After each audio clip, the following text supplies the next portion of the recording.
Good afternoon. This is a city commission work session for the city of Largo. Today is Tuesday, January 9th, 2024. I'd like to call this meeting to order and ask that if you have a cell phone, please turn it to silent or off so that we don't have any interruptions. We are joined today virtually by Commissioner Holmes, who is joining us from home because of the weather. And we will start with our first item. We have 3 items on the agenda. Good afternoon. Thank you all for your time. I appreciate it. I am Assistant Chief Morales. I work with the fire department. So I'm here tonight representing Largo Fire Rescue, but also representing your Community Risk Reduction Division. So I'm honored and privileged to work with an amazing group of people and be here today to tell you a little bit about all the exciting things that we're doing and what's on the horizon. So the focus of the presentation tonight is just to review the revisioning and realigning of our division. So previously known as fire prevention, we are now going to be titled as the Community Risk Reduction Division. And that's really in an effort to exceed the evolving needs of our community. So everything changes, everything evolves, and we need to do the same. And that's in line with our mission and our vision in the fire department. So we want to shift our focus to more of a needs evaluation basis instead of what we've always done.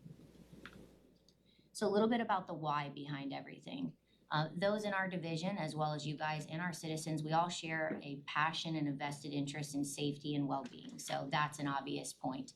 We want to better utilize our team talents, the resources we have in the city and our partners in the community, and the technology. We want to provide better services, both internal and externally, to our customers, and align better with our strategic plan, our accreditation process, our ISO process, and basically just make sure that we're aligned with all those things. We want to meet new industry standards, so that's what this will help us do, and obviously always applying the Largo values, integrity, collaboration, passion, and creativity in the process. So here's how we're going to get there. The tools in our toolbox. I want to let you know that the 5 E's that are listed here are all in relation to the fire department. So that's our education, which we have an amazing public educator, which we'll talk a little more about her classification here, but the education component, which most of you are familiar with. Engineering in the aspect of life safety systems and making spaces safer ahead of the incident. The enforcement aspect is related to our inspection process and ensuring code compliance as it applies. The economic incentive for all of us involved, both from personnel as well as property preservation and obviously health and safety, and then the emergency response. But ultimately building that safe and resilient community, preventing the call from ever happening. So I would like to draw your attention to that emblem that's up on the top right. This is kind of a reference to the new industry standard. A lot of departments are shifting to this community risk reduction, with that focus on the 5 E's. And I'm happy to say to you that next week, on the 15th, we kick off Martin Luther King Jr. Day of Service, and Community Risk Reduction Week is actually happening across the nation. So everybody's celebrating it. The difference for this is basically an internal focus, thanking those that provide those 5 E's, preventing the incidents from happening. So what's to come in our inspections? We are retitling the inspector position to a life safety inspector. This is going to help us achieve more with that position and the people that we have assuming that role. The uniform shirt color updated to a gray, and this is really to just be a friend to the community, make our presence very welcoming and comfortable for everybody. We want to evaluate our processes and services, which we've been doing, but even more, to look for opportunities to improve and offer better with the resources we have. Provide purpose through our passion opportunities. So we've got an amazing team, very, very educated, and they bring a lot to the table. This bullet point is really to stress the opportunity to let them bring what maybe their previous work history would have been or what they're most passionate about to Largo Fire Rescue, to the citizens, and to their role as a life safety inspector. And then ultimately moving some people around within our division so that it's appropriate and it makes sense. So our plans examiner working more closely with the fire marshal and the fire inspectors, now life safety inspectors, and our public educator, which we'll talk about her in a second, working with me a little bit closer so we can align on our mission and our vision. So some things in public education, I just mentioned that we're gonna change that to community risk reduction specialist. That is going to better incorporate everything that she actually does. She's amazing.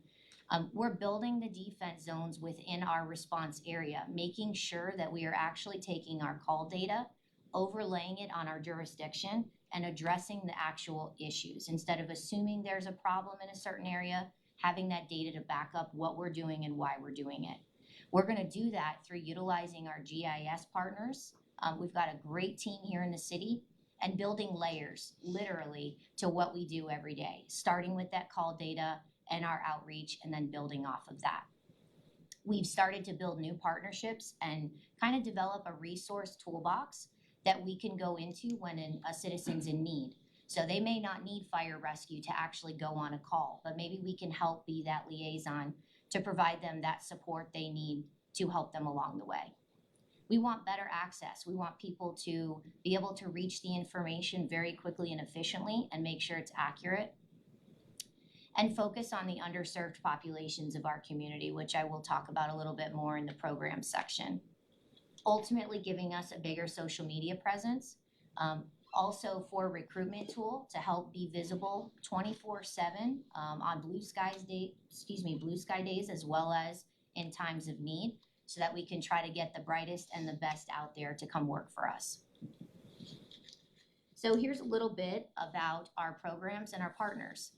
Some of the icons may be obvious to you as to what they represent, but that top left one is going to really show you how we're going to overlay that data and find the places that need our attention most. The bottom picture to the left, those QR codes, are the quick access I spoke about, giving residents an easy way to find maybe evacuation routes or information that they need. We've partnered with Largo Police Department as well as other city departments to provide some of those programs like chore services, disability achievement, Saving Our Citizens, the PACE program, Area Agency on Aging. All of these resources are going to help us give these things to the citizens before the incident happens, hopefully. The fall prevention, working with experts in that field to help that situation. Top right is Stop, Look, Go campaign. This is something that the city of Jacksonville did, and basically they found that there was a problem with motor vehicles and pedestrians. So it was a simple program where they were able to mark the sidewalks, the crosswalk areas before the intersection, just causing people to stop and look down for a brief second before they entered that to check for any traffic. And one of the most exciting ones for me on that bottom right side is an alarm academy. We want to be the host for our business partners and our vendors who provide life safety systems to educate them on what we're looking for, how to maintain these systems, and maybe stop the false alarms that we occasionally will have. So a little bit more about what's on the horizon. We want to create these pop-up events, like I mentioned, and be that liaison and provide the space for this information to get relayed to the public. We want to develop programs in a box with our field personnel so that the citizens are meeting them on blue sky days and not just in their time of need. They will also be able to deliver some of this information to them. Making those data-driven decisions and considering the human factors in the whole process. As I mentioned, new outreach to underserved populations, making sure that some of our community that maybe can't see or hear has the same opportunity to get this information on fire and life safety like anybody else would. Improve compliance, that's ultimately the goal, and access in one click, as I mentioned. So this is our community risk reduction team. We've got a great team. We want to build on this and hopefully provide better in the future, but none of this would be possible without them. So I want to take a second to thank them for their support and obviously their talents and efforts here. But that's really what I have for you, and I'd love to answer any questions if you have them. Thank you. Any questions? I'd like to hear more about the Alarm Academy. You know, what's that going to look like? Is that going to you're going to try to get every manufacturer to get alarm systems donated or installed? And it's Yeah, so the goal here is to really partner with those that we're aware of that work in the city. We've got a pretty good inventory of who those would be, and target them and really focus on the look of what we were looking, or excuse me, the focus on what we're looking for from them versus the property owner or property managers. Because as you're aware, it's very different, right? So we want to educate them on that and do just short segments, you know, maybe an hour or so, offer coffee and donuts or something like that, and just kind of give them a resource within us to use to make sure we get better compliance and information, really. So. But are you gonna actually build like in a fire alarm room with a lot of different panels, or just one panel, or? So probably just a general panel. Yeah, and we have some setups that we've worked with in the past that we're hoping to utilize and give a very basic description of what these things are and what we're looking for out of it. Okay. Yeah. I definitely know people who can help get you those things if you need them. So, Sounds good. Any other questions? I'll ask. What prompted this, out of curiosity? Sure. The nation seemed, you said it was kind of going this way. What kind of prompted Sure. us and them to go this way? So we have a major focus in the fire department, citywide really, but to train constantly and stay on the cutting edge of everything. And in doing that, I was supported to go to the Community Risk Reduction Conference last year in Murfreesboro, Tennessee. And that was the first time I attended the conference. Previously a fire prevention conference, right? And the shift was all to community risk reduction and the things that I discussed. So I spent 3 days there really learning about this and just scratching the surface. I came home and I dove 100% in. And then the amazing team I have in fire administration went along with it, right? They're crazy, but they went along with it and they supported me and said, let's try it. So we did. Slowly but surely, we started making these changes and implementing these things. And we have a lot more to do, but we've definitely gotten a good start. So this is in transition now, or has the transition been made? So the transition has been made. So the shirt colors changed. You will see that. You will see the title of their positions have changed. The division name has changed. And like I said, we've already worked with the GIS team, the police department. We're really trying to get the big things done first, and then we'll go from there. So yes, a little bit of both. Hopefully that answers that. Yeah, no questions, just it sounds exciting, it sounds like it's moving in a great direction, so Thank you. congratulations. Thank you very much. Appreciate your time. Thank you. Good job. Thank you. Next, we'll review the final draft of the Sustainability and Resilience Action Plan.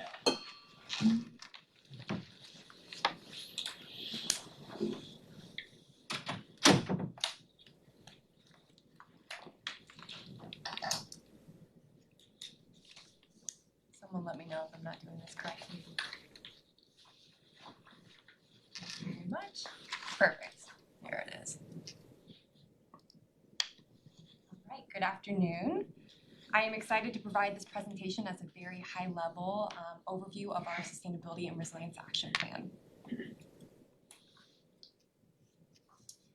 So just a brief reminder that SRAP was created to develop, implement, and maintain a comprehensive strategy to advance sustainability, resilience, and equity throughout both our organization and our community, and that the work laid out in SRAP is a continuation of the 2018 Largo Environmental Action Plan called LEAP. And like LEAP, SRAP focuses on our city operations, but also expands to include community programs and a greater resilience focus.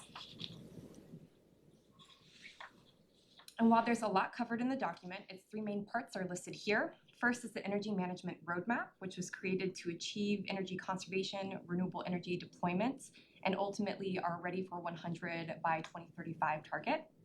Second is a community-wide vulnerability assessment, which is done to understand how frequently and severely certain assets in the city will be negatively impacted by certain climate hazards. And the last section is our adaptation roadmap, the 13 strategies that have been designed to mitigate the effects of these climate hazards while also advancing our sustainability goals. So as a reminder, a few months ago, we presented the first half of the SRAP project to you all. This previous presentation included a recap of why SRAP was created, how it will advance the city's existing LEAP goals, and the significant amount of community outreach that occurred early in the project, as well as the large component of the project being the collaborative development of the Largo Energy Management Roadmap. And in this presentation, I'll briefly cover the key takeaways from the second phase of the project, including the vulnerability assessment and a summary of each of the 13 adaptation strategies in the adaptation roadmap. So for the vulnerability assessment, first, vulnerability assessments are used to understand, again, I mentioned it previously, but how frequently and severely certain assets will be negatively impacted by certain climate hazards. So assessing how vulnerable a place or piece of infrastructure or community is to a climate hazard is determined by first knowing how exposed it is, how sensitive it is to that exposure, and third, its adaptive capacity or how much it can adjust. The results of this study allow us to dive deeply into the impact of 3 climate hazards on several community-wide assets at multiple points in time into the future. So for this presentation, I'll be keeping it to a few key takeaways for each of our 3 climate hazards so that we can also discuss the 13 adaptation strategies. But it's important to note that the findings of this assessment go far beyond what I'll be able to cover here today. So this image was used by our consultants, and I think it really explains vulnerability well.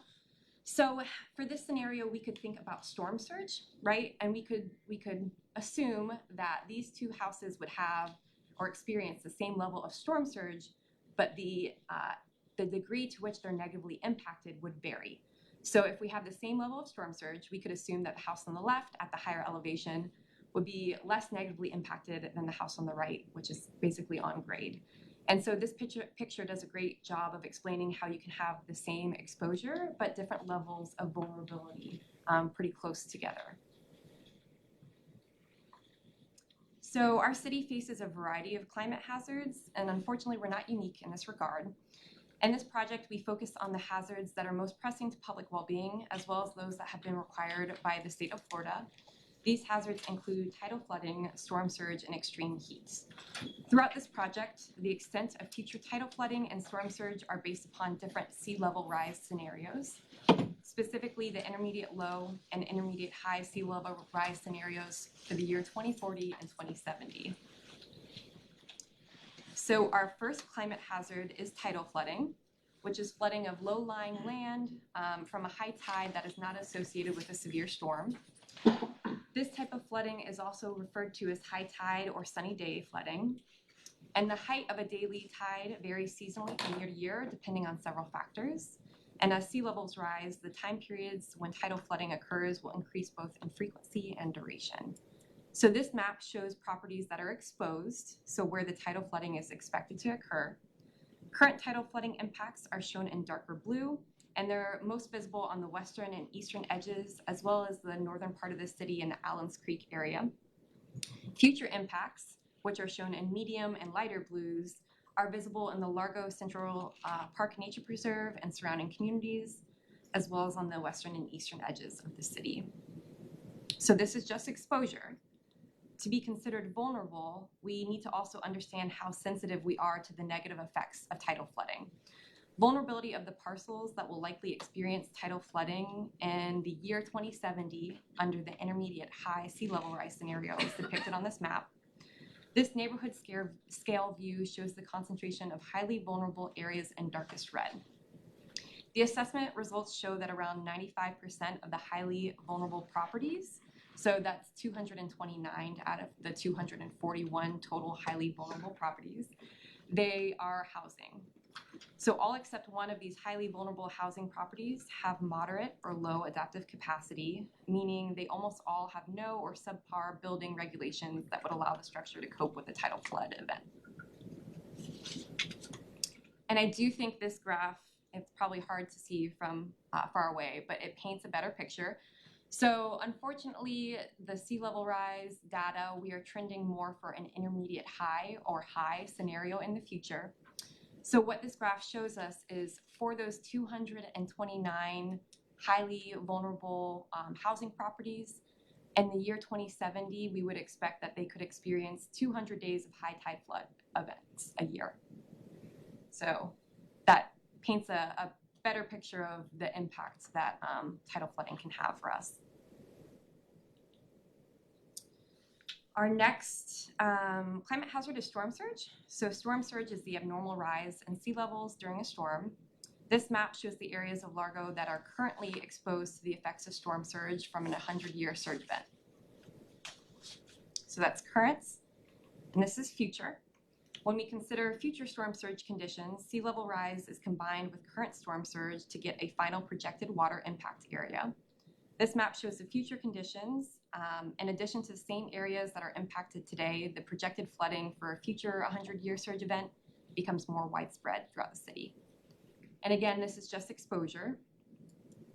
We need to understand how vulnerable the assets in those exposed areas are, which is partially done in this map as we look at the vulnerability of the city's housing stock to storm surge conditions expected in the year 2040 and the intermediate high scenario. So housing properties shown on this map have the highest total number of properties identified as highly vulnerable. Additionally, these same vulnerable census block groups contain both critical infrastructure and critical community and emergency facilities that are also highly vulnerable.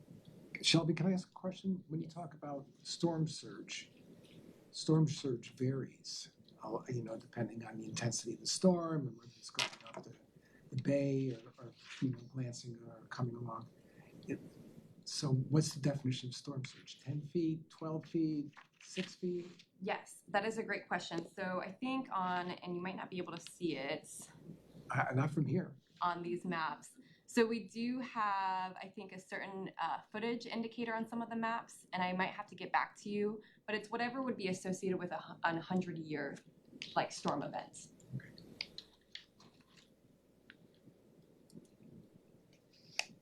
So it's like a Cat 4 or something right up the bay. Cat 4 up the bay, we're all going.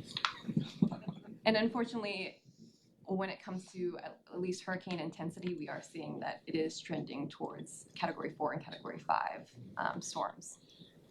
So our last climate hazard in the study is extreme heat. So extreme heat events are periods of excessively hot and or humid weather that can last for multiple days. Extreme heat is a pressing public health risk, particularly for groups that are already vulnerable and living in developed areas with limited options for relief from the heat. Unfortunately, the number of very warm nights, meaning the nights warmer than 75 degrees, has substantially increased in the last 20 years. And this trend is expected to continue, and the city will see hotter days, warmer nights, and higher average temperatures. Warmer summer nights will not only impact vulnerable populations who may not already be able to afford to cool their homes, but also put an increased demand on our electricity provider. And for the purpose of this assessment, a person's sensitivity to extreme heat is directly related to their exposure to higher levels of impervious surfaces, and a person's adaptive capacity, or the degree to which they can cope with extreme heat, is measured using levels of median income and the presence of higher percentages of tree canopy by neighborhood.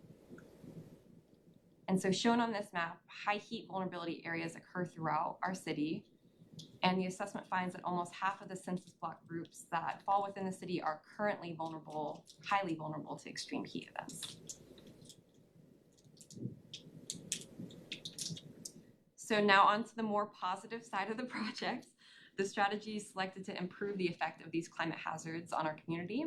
These strategies were developed with multiple team groups, including our Sustainability and Resilience Action Team, and consulted with our executive leadership team. We also worked with our Community Development Advisory Board to vet each strategy for community impacts. In the document, each strategy is overviewed and contains sub-strategies to achieve the overall goal. The strategies incorporate the main themes we received during the project's 3 community outreach phases, and almost all of the 13 strategies call for additional community engagement that is specific to that strategy target and location. Each strategy also outlines implementation details, including a time frame for completion, an estimated cost range, a team lead, supporting leads, and more.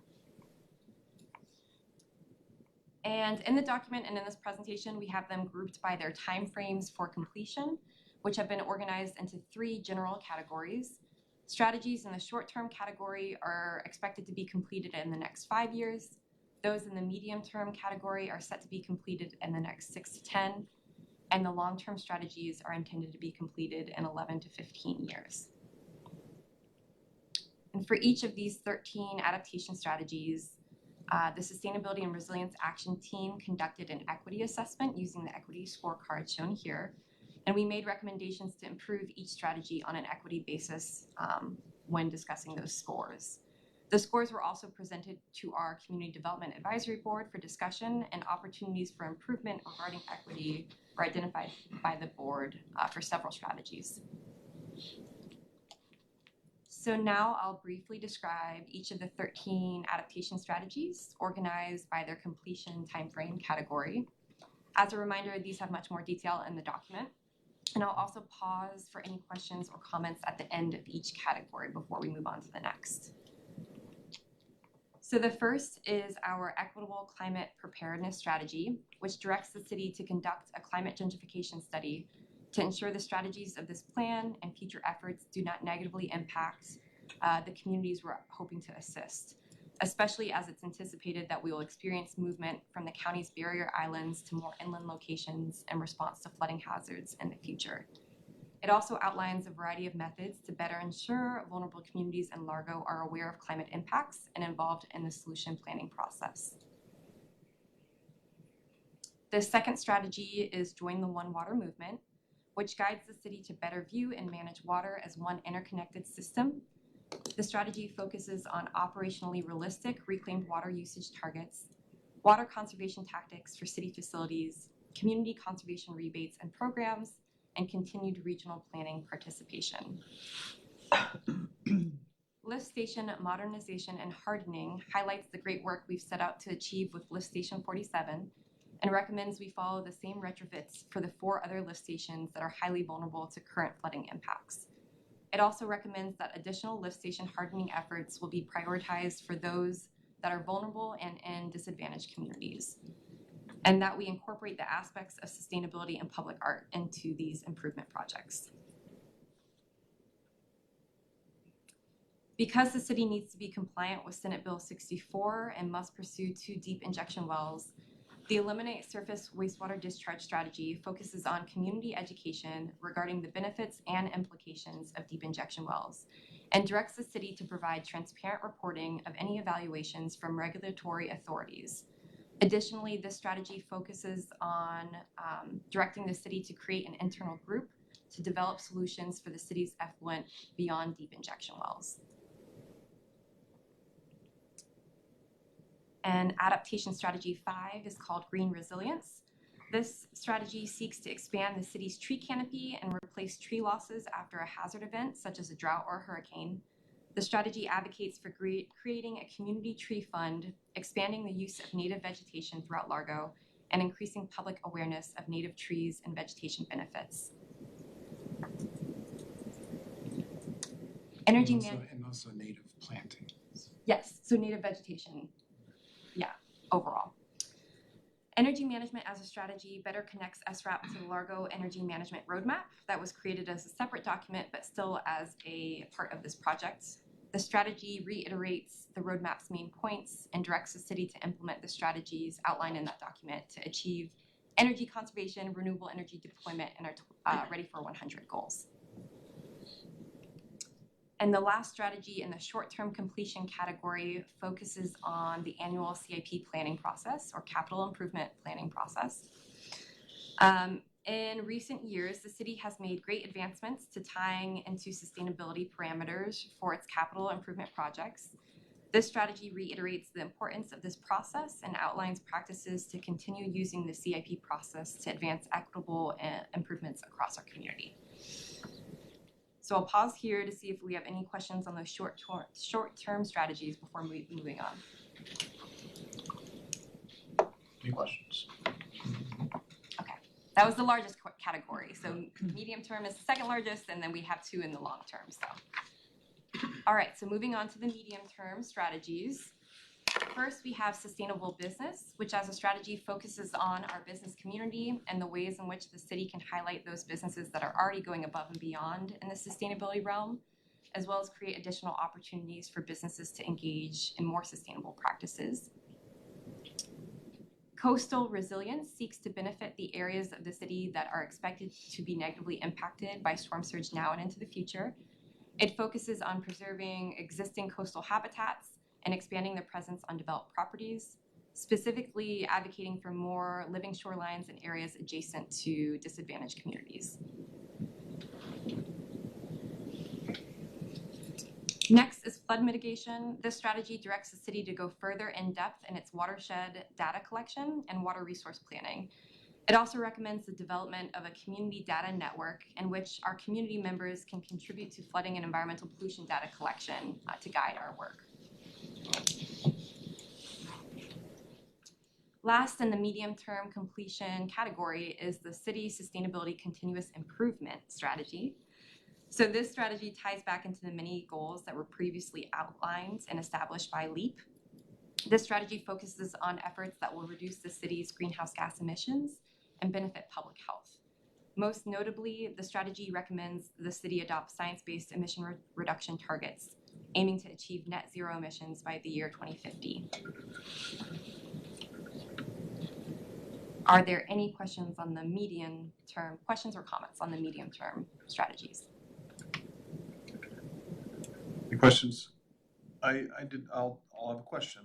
You mentioned living shorelines, and I think you said living shorelines specifically in disadvantaged communities. Do we have any proposed living shoreline projects or any plans for installing living shorelines anywhere in the city currently? That might be an RPA question. Okay. I don't want to call a friend, but I No. don't know. No, we don't. Not currently. Simple. Although this isn't a living shoreline, but we are redoing the stormwater pond out at the nature preserve to use the existing wetlands there, which is more of a living shoreline type system, but it's inland.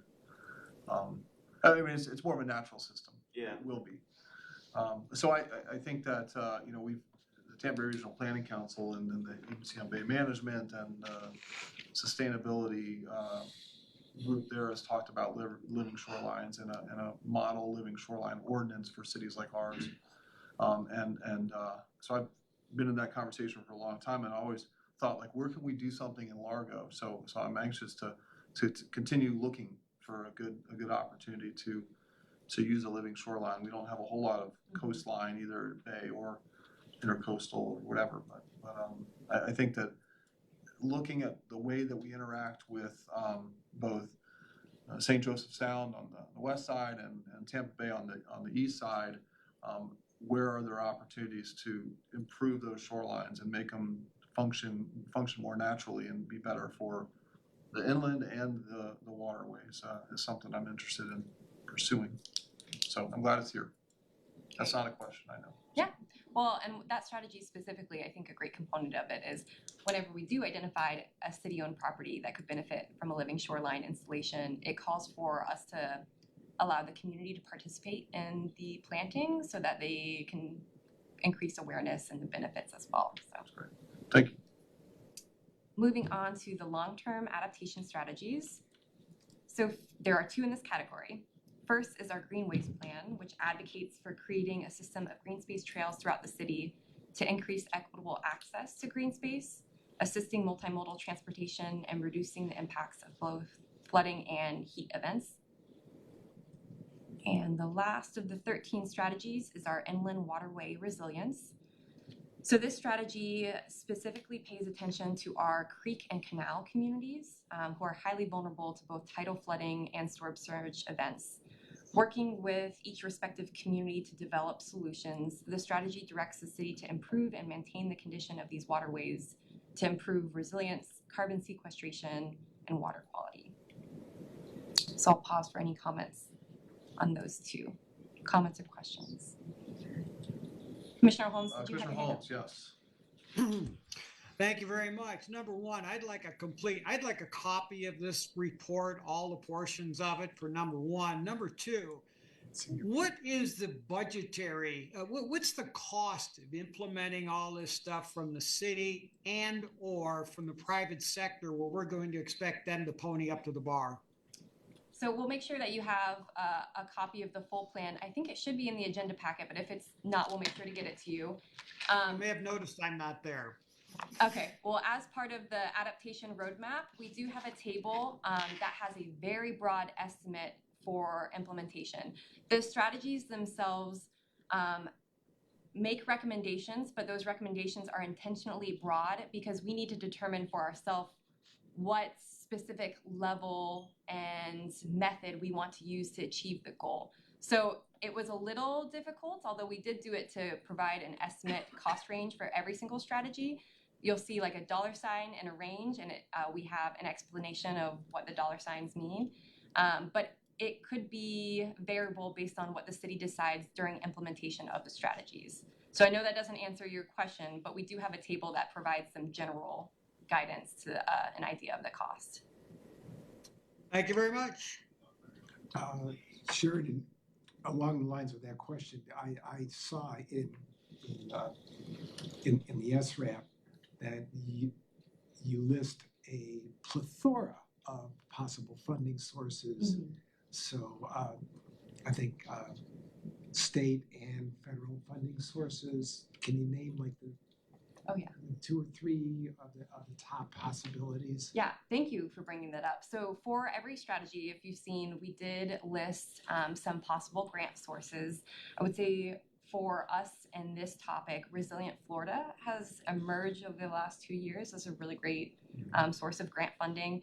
We've received funds most recently for a few lift station resilience improvements, and those are high ticket items.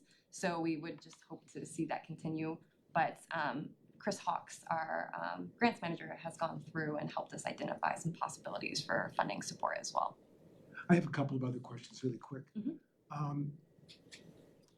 You mentioned Barrier Island folks moving onto the mainland, which is, it's going to happen. Have you seen or heard of any immigration from the Barrier Islands yet? Or is there a projection as to when we're going to start seeing it, driven by sea level rise?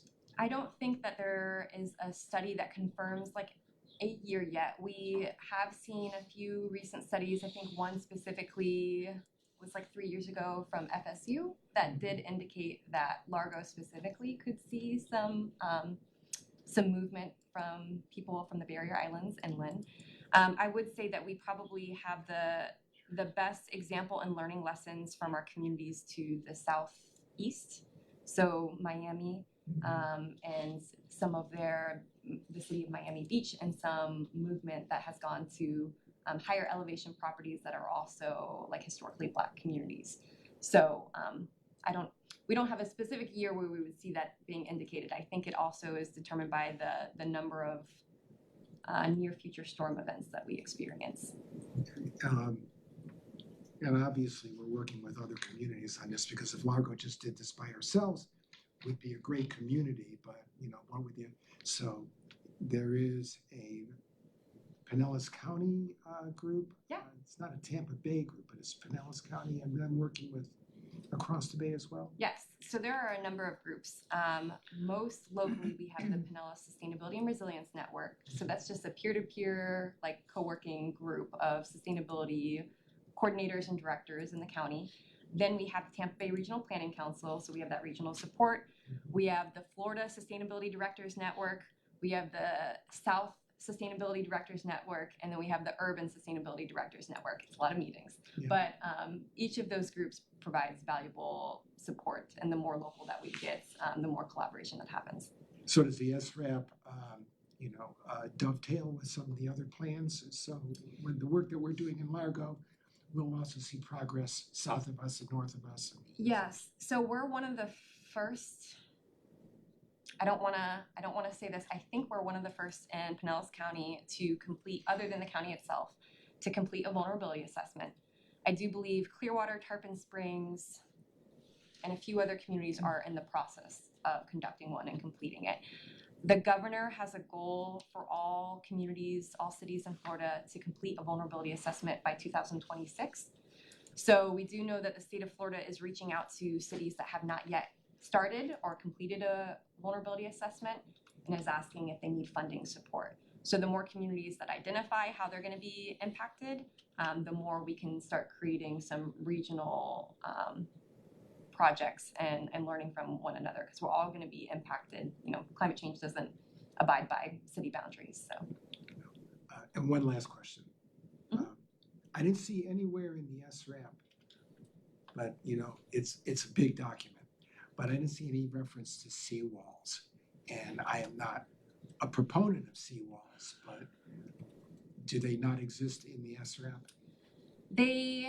I think what you'll see is we don't say seawalls specifically. There are some areas where we may need gray infrastructure, so that would be a seawall. Green infrastructure would be a living shoreline.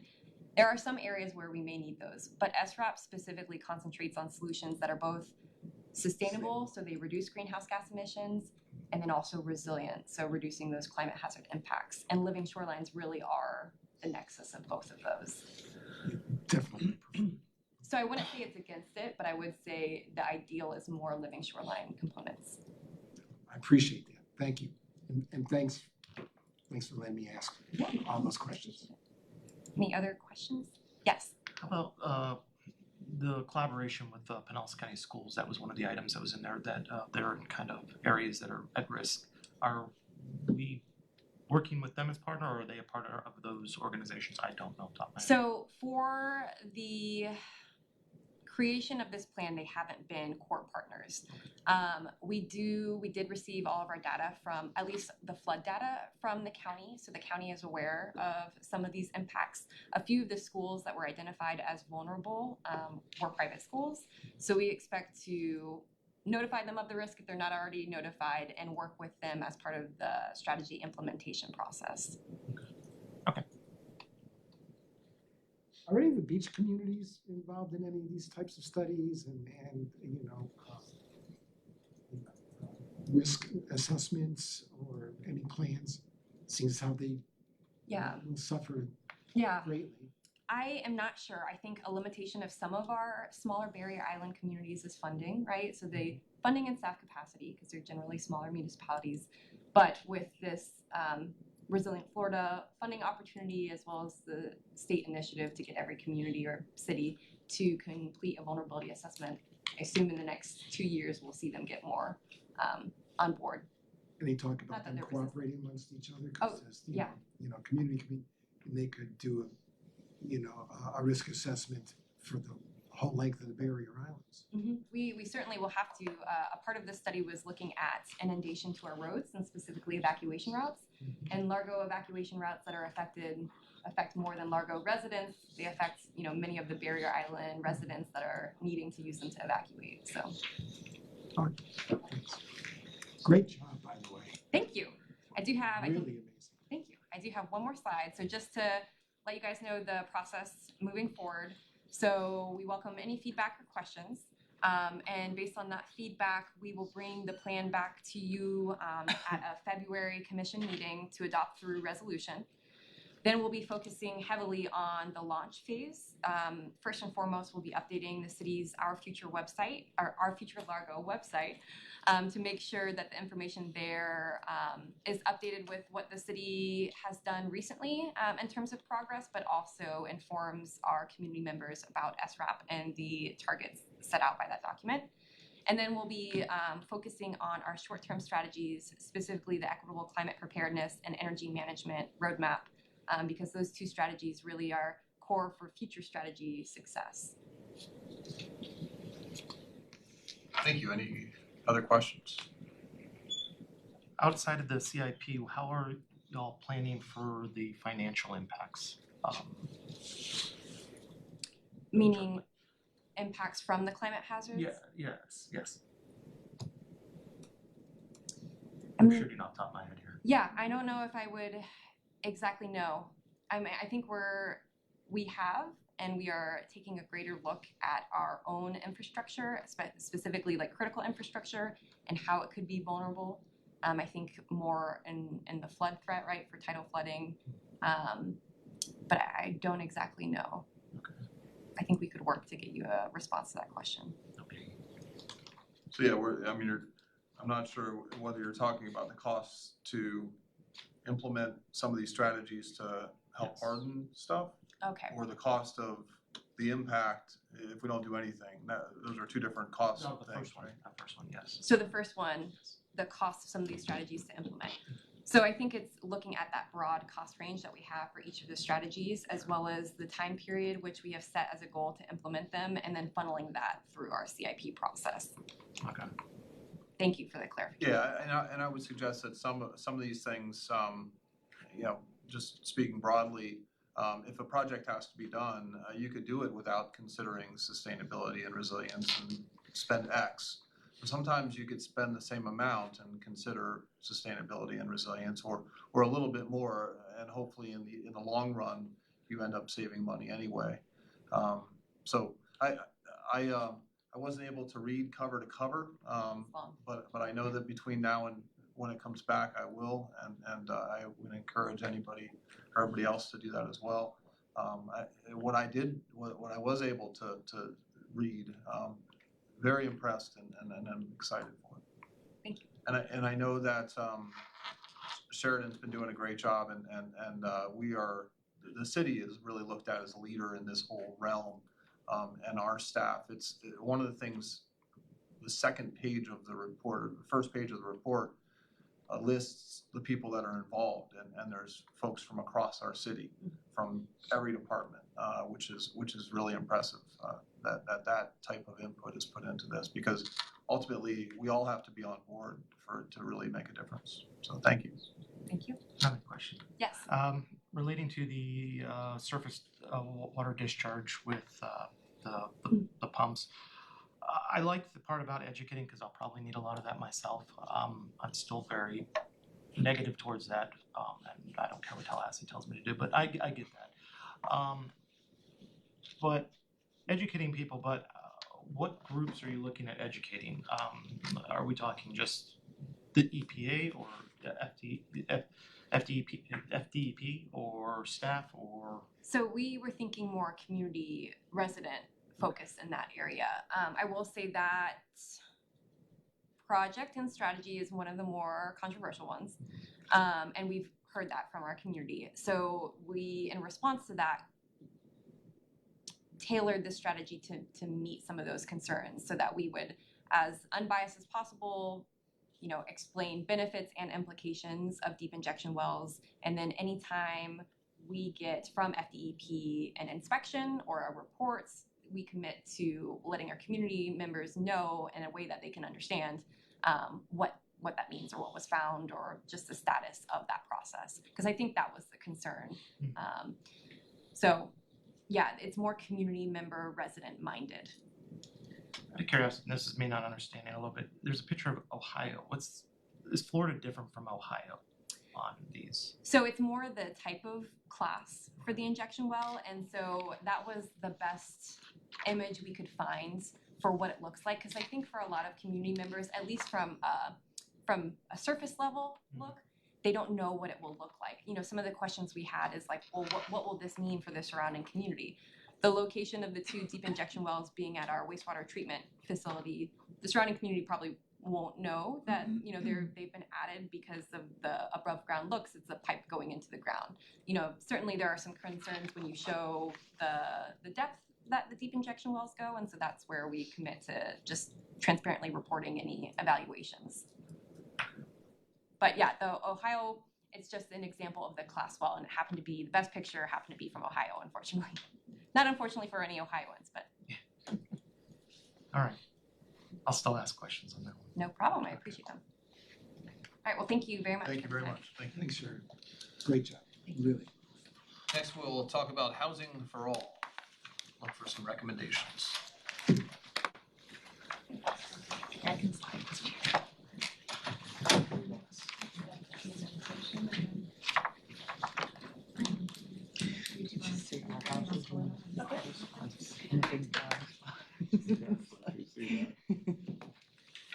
Like sell house, I'm making it up.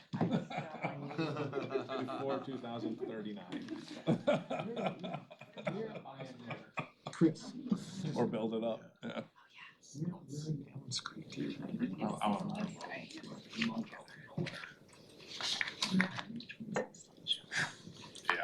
Start bringing in dirt. Yep. Bring in some dirt. He gets it before I do. But I think I'm lower than you know. You probably are lower than me. I'm a little higher. I'm probably higher in my neighborhood than most people, but It's not saying much. I've heard that some people are actually putting inflatable elements around their homes, so the water comes in, they can blow it up. But the sandbags don't work. No. All right.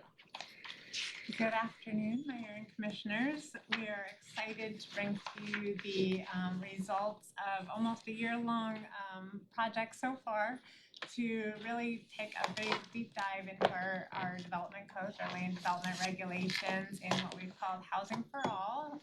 It's an initiative to really look at how we can remove some of the barriers in our own regulations to allow different types and scale of housing to meet different needs for our community now and in the future.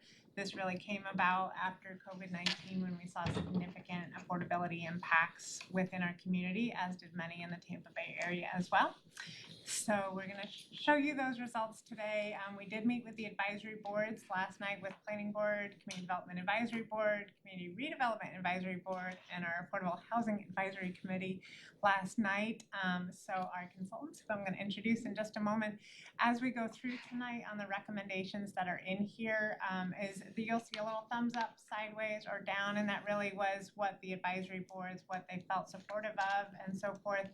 And we'll explain some of the next steps from here, but we're looking for some feedback today on which items you all feel comfortable with moving forward with as we start to actually draft code changes. But so I have here with me most of the team. We've got Josh Frank, he's with Dover Cole. I've got Anita Morrison, she's with Partners for Economic Solutions, who's the lead consulting firm, and Bill Spakowski from Spakowski Planning. With me today. So we're going to kind of tag team different parts of this. You'll get to hear throughout. And I turn this part to you, right, Nina? Well, this was explained. Oh, I guess I'll do this one first real quick. So again, just as we're going through this is really looking at both rental and homeownership opportunities to both organically provide some housing at different price points, maybe some smaller housing than we've seen in the past, up to different types of housing and so forth. That's really coming out in more urbanized areas that we see today. The consulting project consisted of doing a 10-year housing needs analysis, which you'll see the high-level results of today. The whole analysis will be posted on the project website shortly.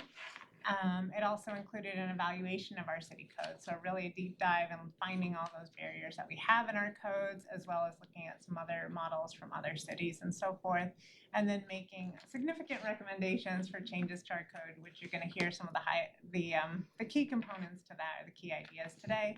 And they did some modeling for us too on city sites, so we could see, hey, how does this look in Largo, and does it fit within the community scale? So this part's me too, isn't it? Okay, sorry. So I'm not going to run through every single one of these because we've got a lot to discuss tonight, but really we kicked this off with the community tour last May. We had a significant community forum here last summer and another virtual meeting in October, and then those advisory board meetings last night, and then we're here with you today. So after today, they will begin the process of drafting actual code amendments that would then go through legal process and so forth. So we're still expecting tentative full adoption in December. That may shift to some extent, either plus or minus, but that's where we're at right now. And now I will turn it over to you. So our basic agenda for tonight was to first the introductions and describing what Housing for All initiative is all about. Housing assessment, the needs assessment results, and then a quick thumbnail of what we've heard so far from the community forums and the survey. And then the bulk will focus on some draft ideas on how to expand housing options and improve affordability. And then we'll finish up with the next steps. So the first piece is just to remind ourselves why we're here, what the whole problem is. Looking at the housing issues in Largo, as in most of the country, the major issue is affordability and people spending much too much of their income on housing. So HUD defines affordability as spending 30% of your income for housing, for your gross housing costs. And then if you spend 50%, which is a huge burden. They call that a severely cost burdened household. And that's really at the stage where you don't have enough money left over at the end of the month to pay for your transportation and your food and your medicine and all the other costs of living because you've spent so much of it on your housing. These numbers refer to people in the lower categories of income.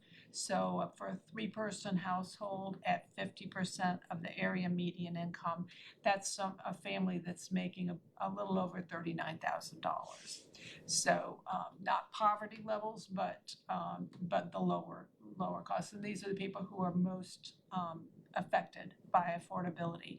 So among owners, 37% are severely cost burdened, and another 26% have a burden between are spending 30 to 50% of their income. For the renters, it's really astounding. 2/3 are spending more than half their income for housing, and then it's only, and another 20% are cost burdened.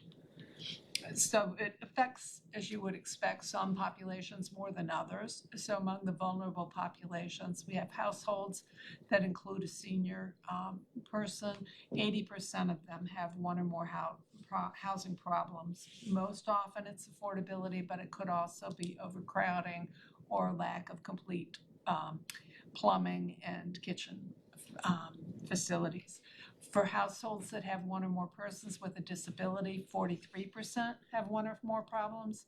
And among Black households, 38% are severely cost burdened and 30% are cost burdened. So really significant disparities in terms of who's being impacted. And it's really important as we're seeing the senior category grow as our population ages. This will be even more serious as we go forward. Yeah. Can you tell me what have one or more problems means? So it means you have a cost burden, or you're overcrowded, so you have more than one person per room, or you have incomplete kitchen facilities or incomplete plumbing, or multiples of those. Right. Yeah. But mostly, the bulk majority are affordability problems. So looking forward over the next decade, we need 2,100 new units by 2033 just to keep up with growth and demand. So that doesn't deal with affordability. That's just how do we keep from falling behind and causing market pressures that push up prices even faster. But to deal with the people who have cost burden problems and who need either new units or more likely some kinds of assistance, looking at that population up to 50% of area median income, we have 2,800 owner households that need help and 4,450 renter households that will need help by 2033. So let me turn this to Josh to talk about what we've been hearing so far. So as Arrow and Anita mentioned, we held a series of workshops, both in person and virtual, as well as an online survey. And from start to finish, we've heard a lot of really great and very helpful feedback, most of which fell into, as you would expect, 6 or 7 general categories that you'll see here. So for example, we heard a lot about a variety of different housing types being placed appropriately. So larger buildings on busier streets, more neighborhood scale housing in neighborhoods, et cetera. We heard a lot, obviously, about affordability overall, but not just a blanket affordability, but workforce affordability, senior housing, for example. We've heard a lot about site design, so everything from green space and tree canopy to how the housing should have really great porches and community spaces to help build a stronger sense of community, and everything in between. In addition to that, we heard a lot online and sort of fell in the same sort of general categories and buckets.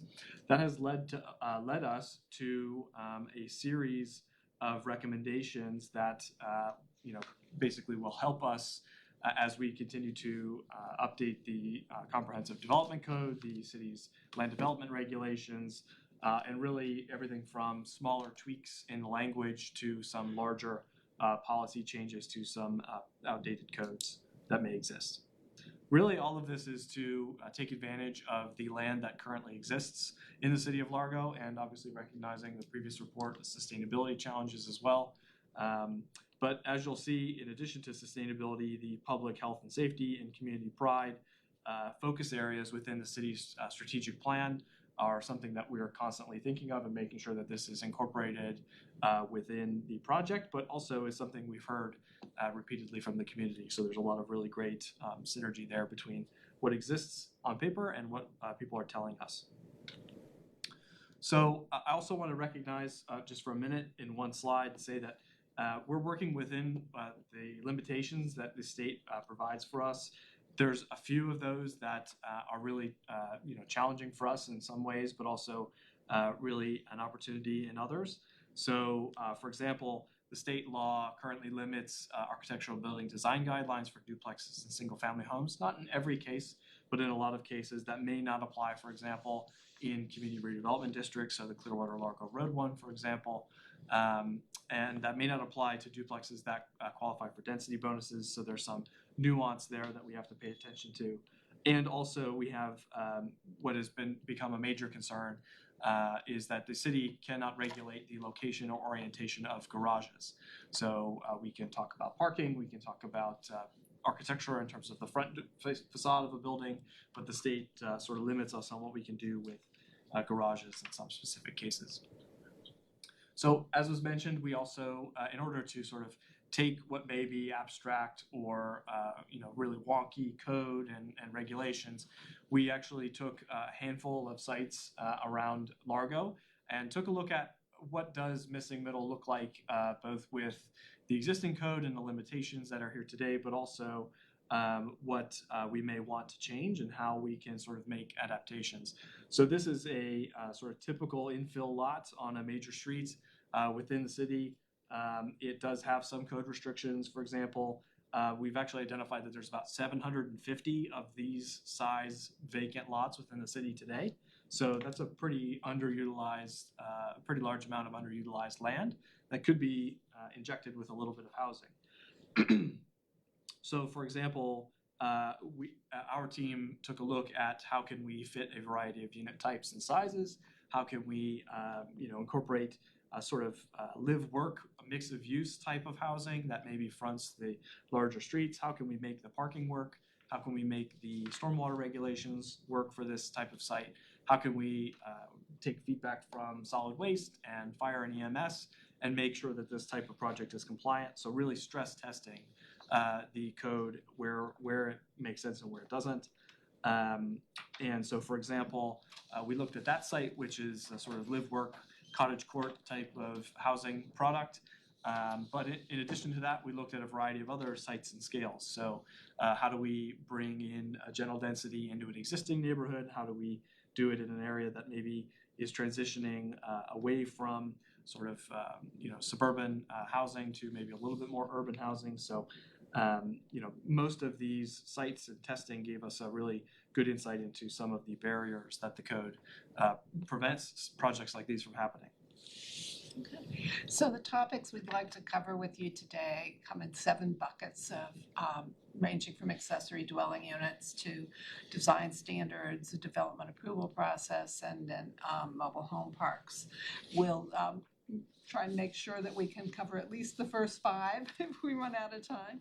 But let me start with accessory dwelling units. This one should be the easier one because we've heard 67% of the people responding to the surveys have said they like the idea of expanding where ADUs can be accommodated within the city.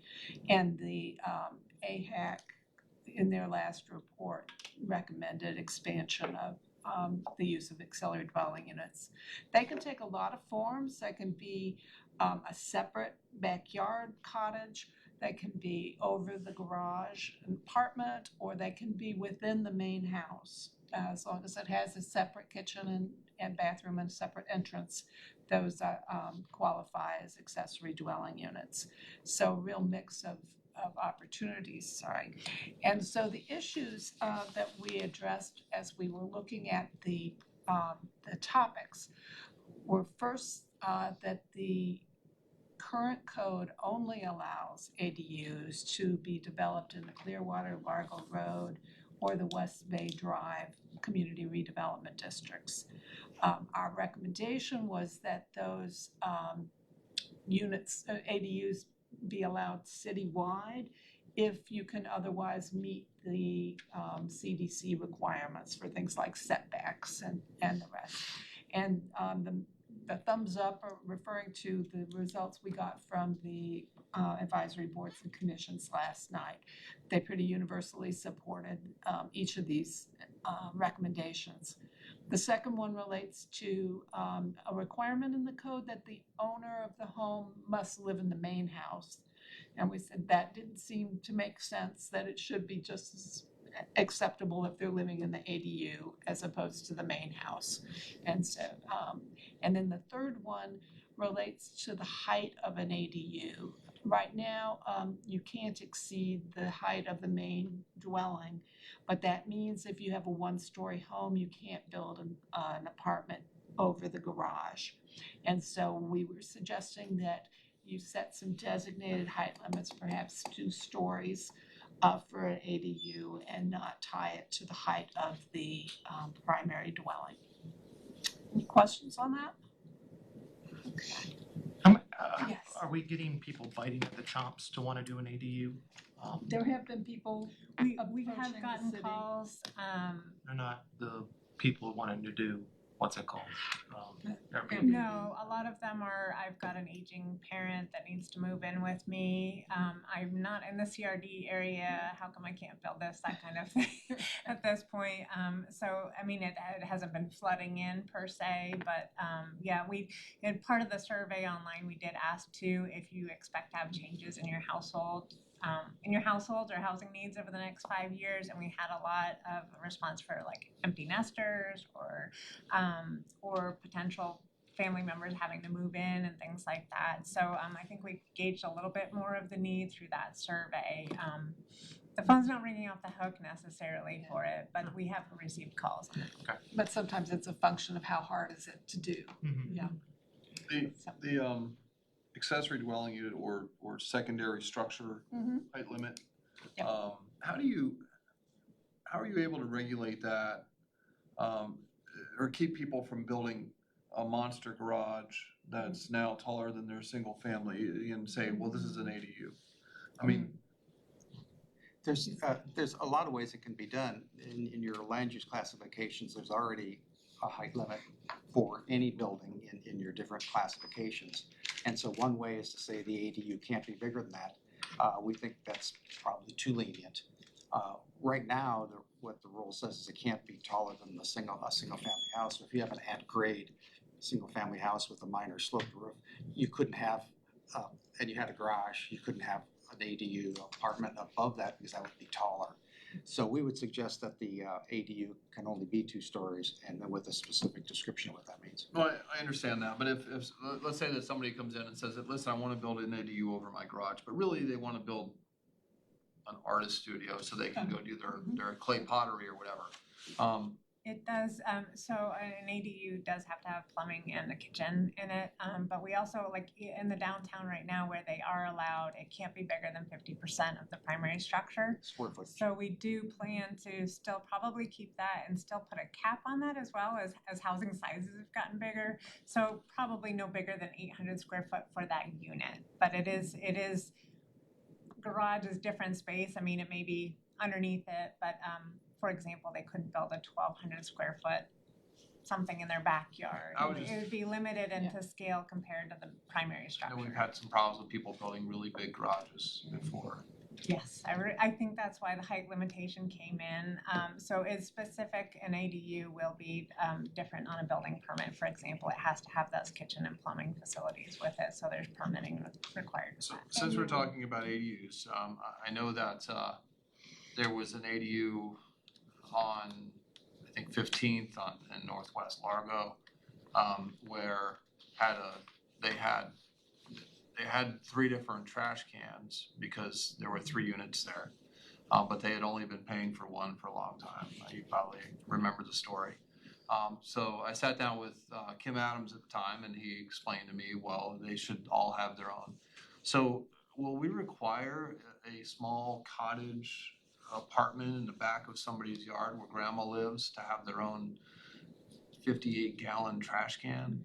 So I did do some research on this, same for like sewer impact fees, sewer meters and so forth. So the finance department bases it on how many units are listed on the property appraiser. And right now the property appraiser doesn't have a different way to designate ADUs on there. So it shows on property appraiser as 2, even if it's not a full 2. So that may be something that evolves at that level at some time. More detailed comments from the consulting team is also recommending looking into, for example, if there would be potential for a smaller sewer impact fee, for example, for these smaller units. It would have something that probably has to have a nexus, study done to identify that. As far as the trash can thing, it really is tied to the sewer meter. Right now they're intrinsically linked in the way that the system works. So it is something that would have to be a change. Not saying it's impossible, but that's how it works currently. Yeah, I think that we would benefit from looking at changing that. And if they have the need for an extra trash can, an extra recycling bin, then they pay for it. If they don't, which, if grandma's living there, she's gonna produce about this much trash a week. Right. Unless she's a hoarder.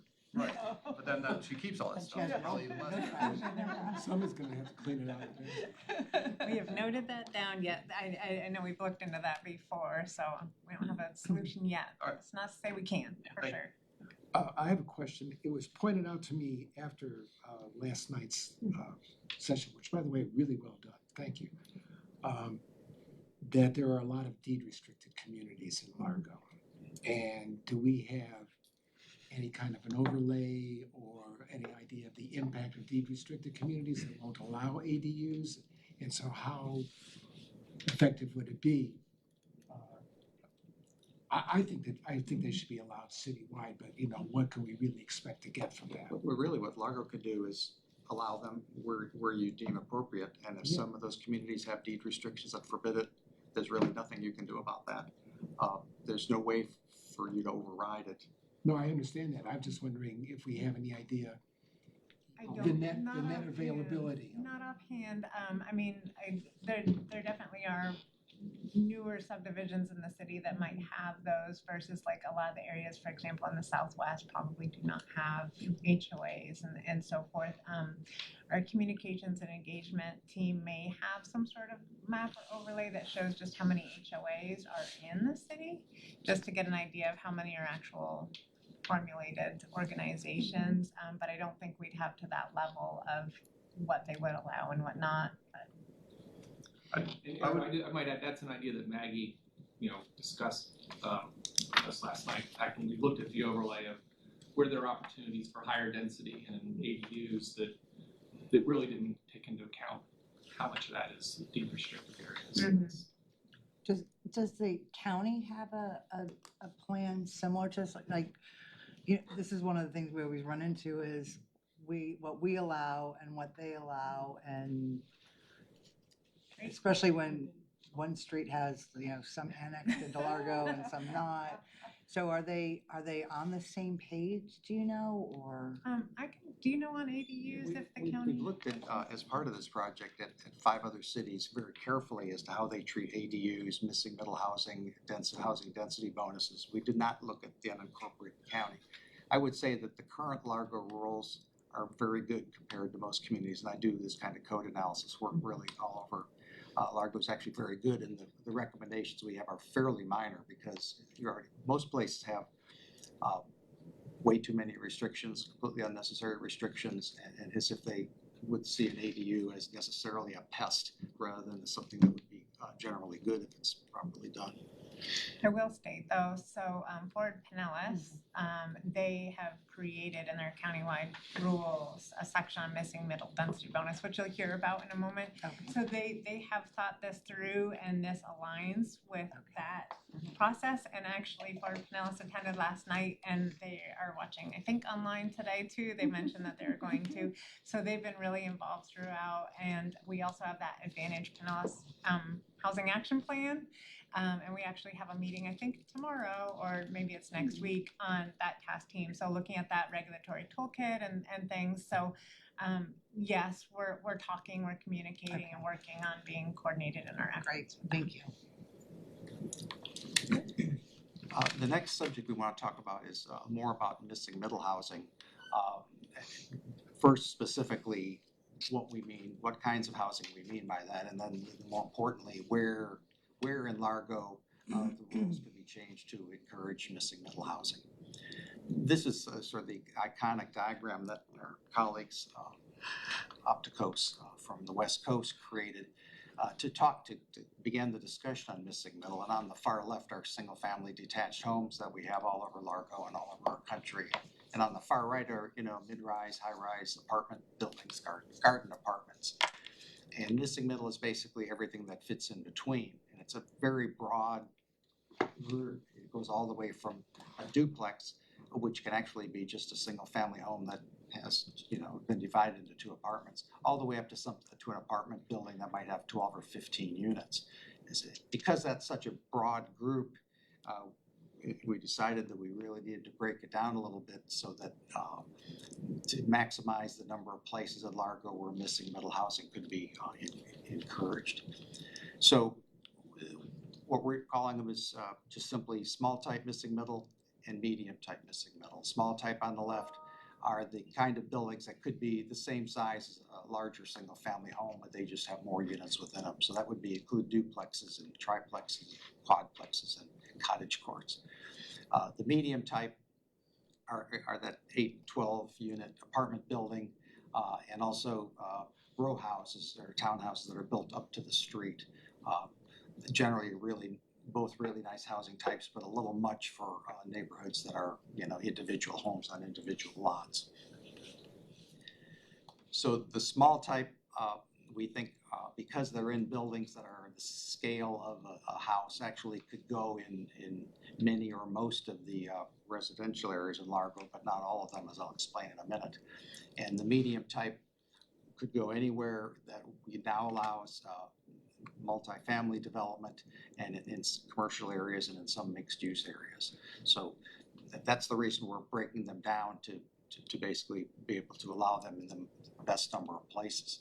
So in order to break that down, we're using your future land use map that's already in the Largo Comprehensive Plan. And this has been carefully prepared to identify characteristics of all the existing neighborhoods, existing commercial and institutional uses, and also tells, of course, what's allowed on vacant land. And so, for instance, in the bright yellow, that's RU, and that's where most of your mobile home parks are in RU. So those are the categories, and we wanted to just base it on this map because the work that's already been done to sort of divide Largo up into different character areas. So the proposal we've come up with says in the upper right corner that there be no bonus density for missing middle in the lowest intensity neighborhoods, and there's 3 of those, the largest lot neighborhoods in quasi-rural areas that we just don't see that's going to be the place for the missing middle.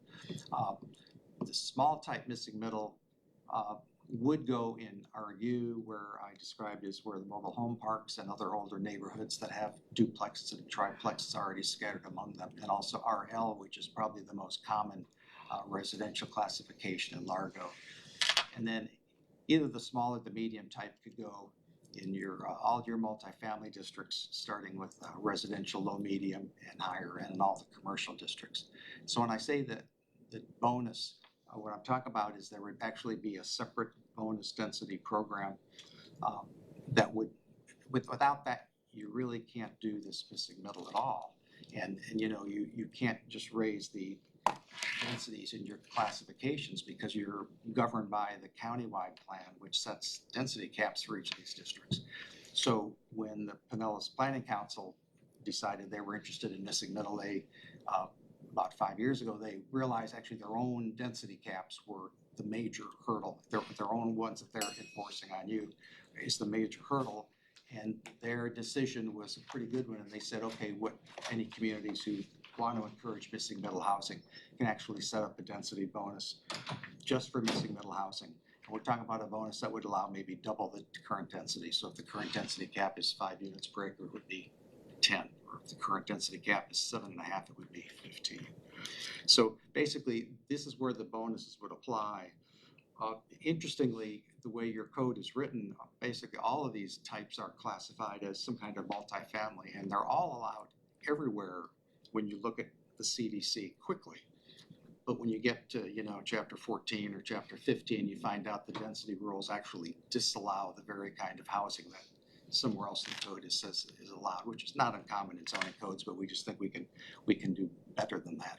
Bill, So, I yes. just want to point out too, just when he's talking about potential double on density bonus, that most of the lots, based on the lot size, it's really the difference between 1 unit on it or 2. Yeah, for that small type, because the densities are fairly low, that even with the bonus, you really only generally be allowed to have a second unit on the lot, plus an accessory unit. So even though the small type includes triplexes and quadruplexes on the typical small Largo lot, they're just that they wouldn't end up penciling out, that the numbers wouldn't work out. So it's another way to show the same thing, and then I'm going to show it to you on a map. Across the top, those colored blocks show all those different land use classifications on your comprehensive plan. The lowest density ones are on the left.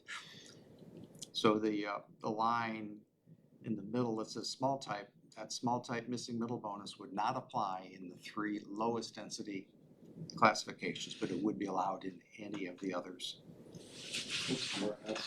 RS is residential suburban. It's at 2.5 units per acre. There's not a lot of land like that in Largo. It's larger lots basically. And then RE and RR are larger lots yet. Basically, the older subdivisions pretty much created before Largo had its current rules. Then RL is residential low, and that's what I said earlier. That's your most common residential neighborhood in Largo. RU is the mobile home parks, some of the older neighborhoods with duplex and triplexes, and then it goes up in multifamily from there. So I want to just close with a map that sort of shows that if you like this approach and we go forward with what basically how that would be how that would look on a map of the entire city. So it's a complicated map, but we think it's important to try and give you a better sense. Everything shown in red is it's the special flood hazard area, the coastal high hazard area, and we just say that that's not the place to be giving bonus density. We're not taking away rights of property owners there, but let's not add to them. And I will say this is the map shown in your earlier presentation today that said this is the current 100-year flood, and we saw a map that was larger than this for that accommodates rising sea levels. So we would give the bonuses in the red area.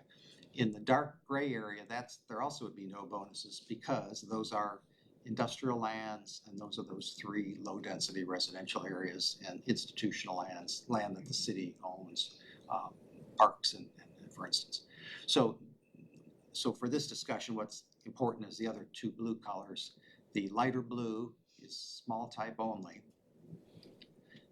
That's the lighter blue, and so that's many of the residential neighborhoods across Largo, average or smaller size lots, and then also the mobile home parks. And then the darker blue is the higher density multifamily categories. Somebody asked last night a really good question that we show that as blue, but a lot of that is actually commercial land, which yes, it is.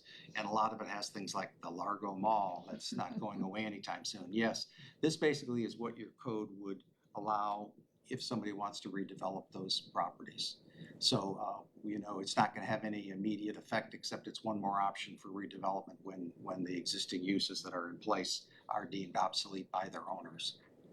So this is result of what I've described to you, and when we do the final code amendments, you might want to tweak this, but we think this is the best way to encourage the most missing middle housing without going too far and making something that would destabilize or be unwelcome in Largo neighborhoods.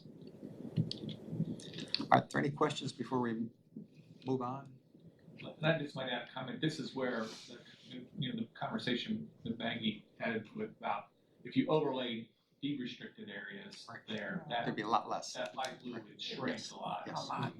A lot. But I also think too, if you look at the dark blue, a lot of those are strip mall and commercial corridors where we could encourage kind of the reform of this revitalization of our strip mall challenge with higher density housing. Yes. So,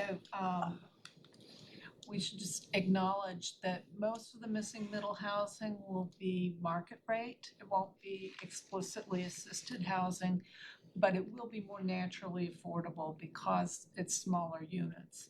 And that will be really well suited to the predominant 1 and 2 person households in the city and the aging households as they are less able to take care of a large lot home.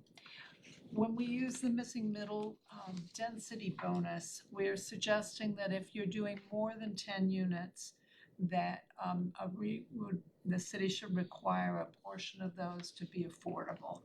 So we've not said sort of what level that should be at, but there was support from the boards and commissions, but there was an issue about the complexity of development when you get more than 10 units, because you have HOA requirements or condo association requirements and frequent re-inspections for building maintenance and things like that. So they thought that was probably less likely.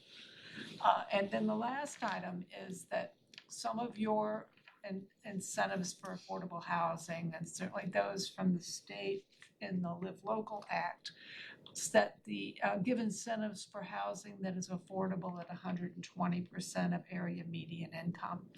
So that's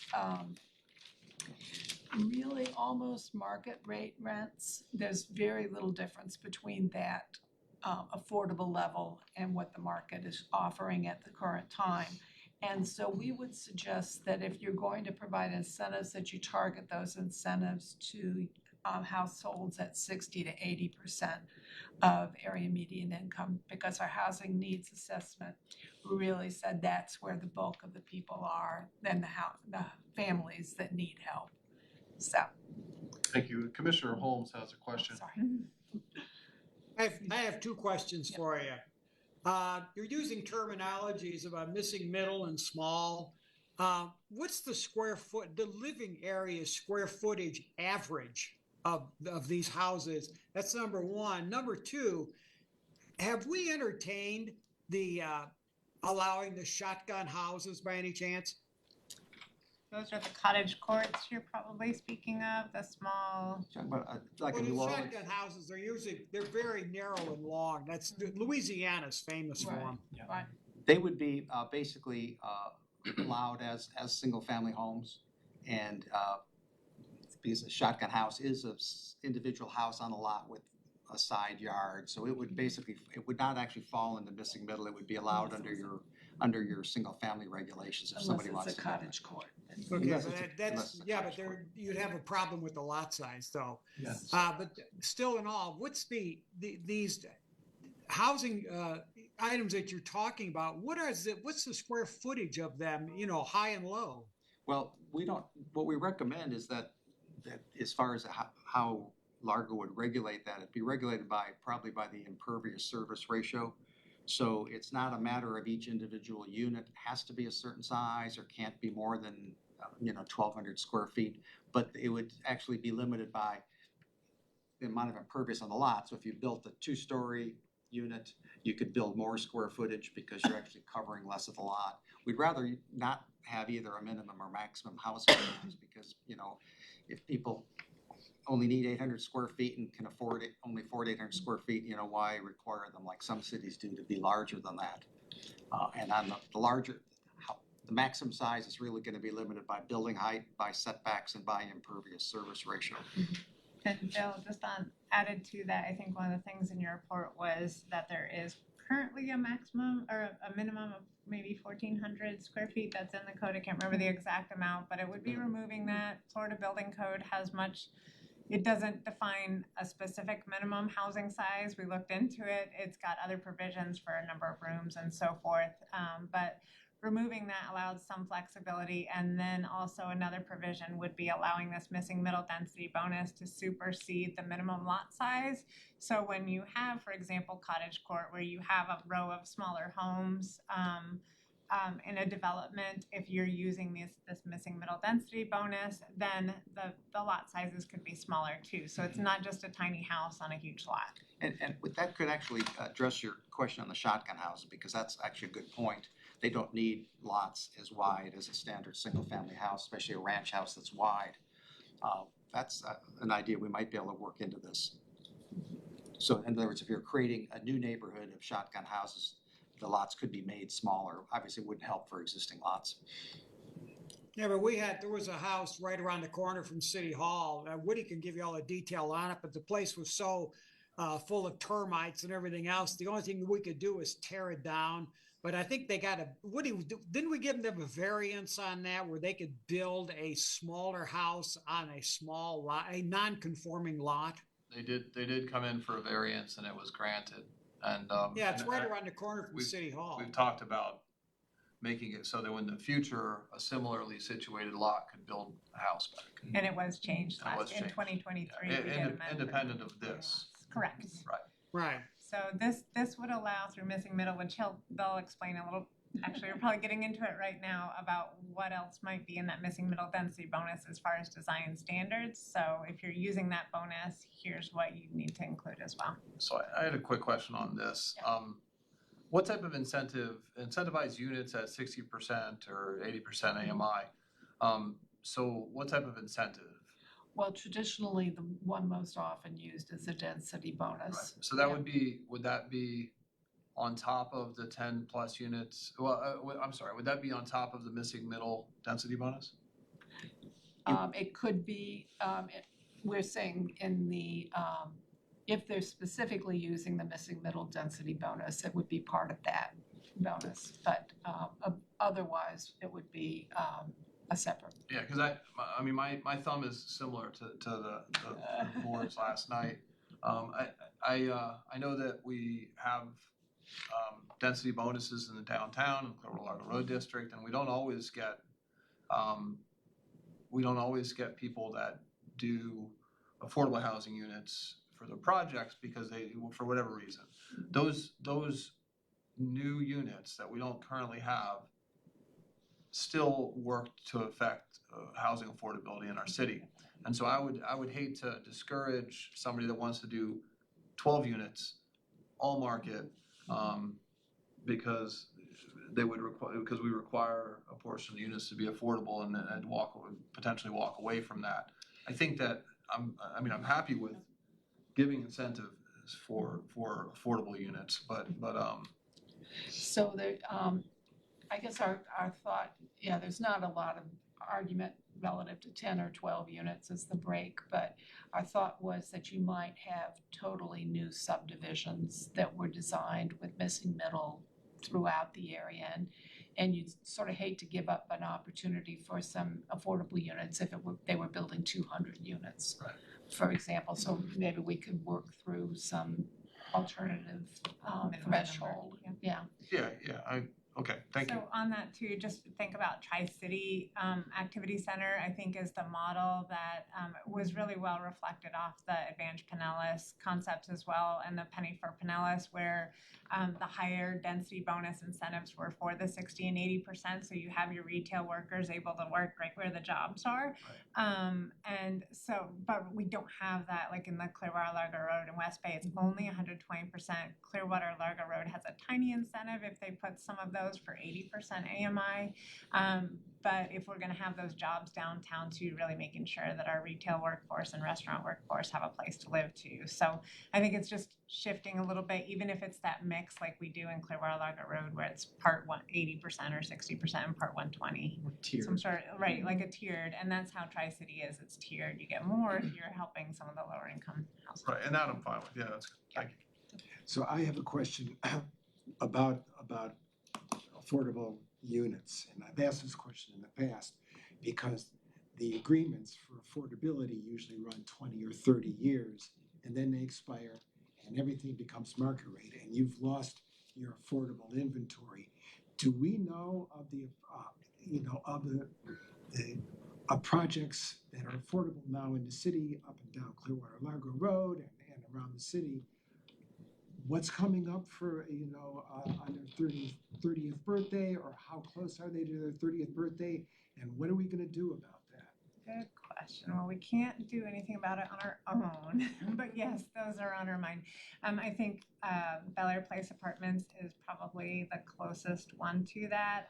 We originally had a 15-year mortgage on it that is already passed, but there's another, I think there's probably 13 or 14 years left on the tax credit development for that. We just acquired another module to our housing software this year to help us manage and monitor all of our affordable housing rentals. And so that'll be a good way too, that we'll have all those dates for expiration, and working through Advantage Pinellas. I think we're going to be developing some strategies of how we can collaborate, for example, with the county. If something's coming up in the next 3 years to expire, is there a program we can offer for rehabilitation, for example, or some way to put some more financing in that to extend that? And the state's looking at those types of options too for how to continue that. But we also amended our Chapter 14 affordable housing section this past year to extend the affordability period if they're getting the density bonuses from 30 to 50 years. The only one we unfortunately can't, and I pushed really hard for this, but it's not the case is with that Live Local. We checked with the state and our attorneys, and they say the max we could do is 30. I tried. But yeah, so it is 50 if we're giving density bonuses in the other areas at this point, so. It's just important that we know and start planning right now, because there have already been instances in this county where affordable units suddenly became market rate and threw people out of their homes. They just, they couldn't live there, so now they live in their car or just, buddied up.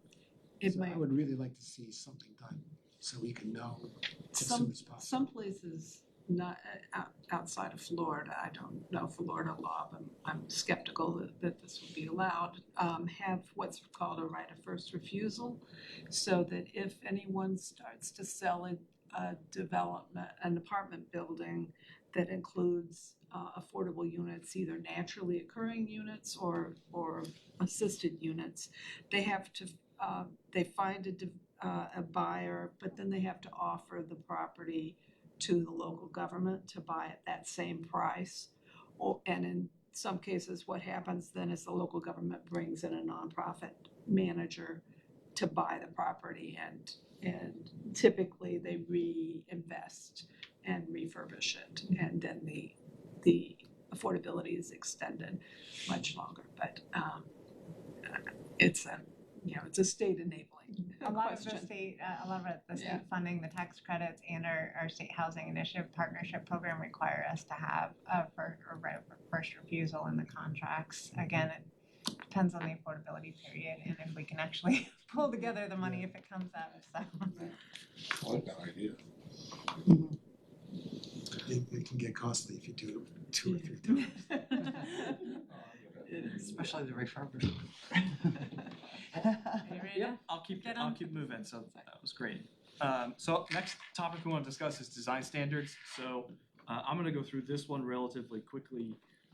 One thing I want to point out is that design standards is again something we heard a lot about from the community, making sure that, for example, front porches are integral and well designed, making sure that You know, the front facade, the doors are, you know, aligning with the walkways up, all the sort of architectural elements, making sure that, you know, sort of missing middle housing is compatible with the neighborhoods it's within. So everything from setbacks to architectural elements. Parking being located in the rear, again, can't dictate the shape of the garage, but we can sort of talk about the location on the lot to some extent. And that also applies to some of the larger missing middle housing categories, so the up to 15 units, more or less. You know, there is everything from the proportionality of windows and transparency to raising the finished floor so that it has a similar sort of porch feel as if it were a single-family house.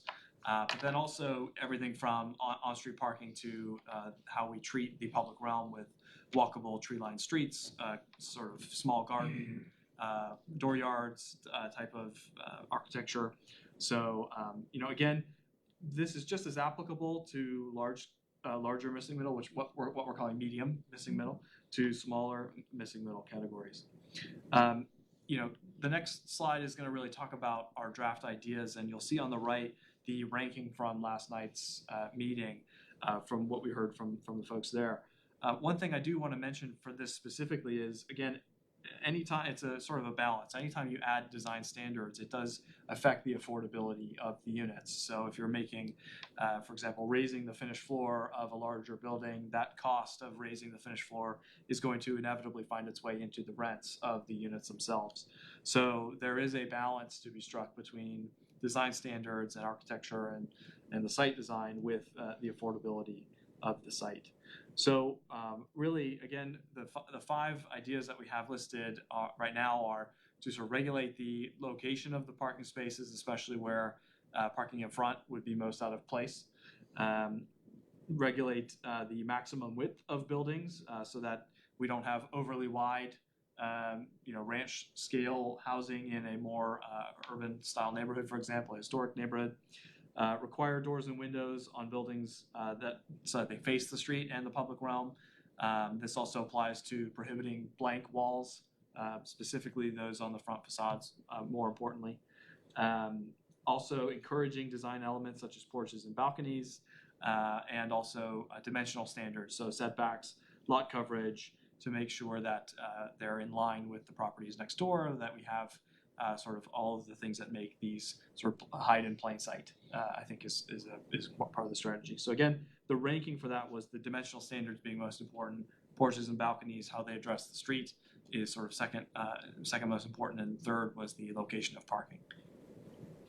Any discussion around these subjects? All right, don't see any. The next category, which I'm sure there will be discussion about, is parking standards. So in addition to the design standards about the building itself, this is going to go into a little bit about how we deal with the parking on the site.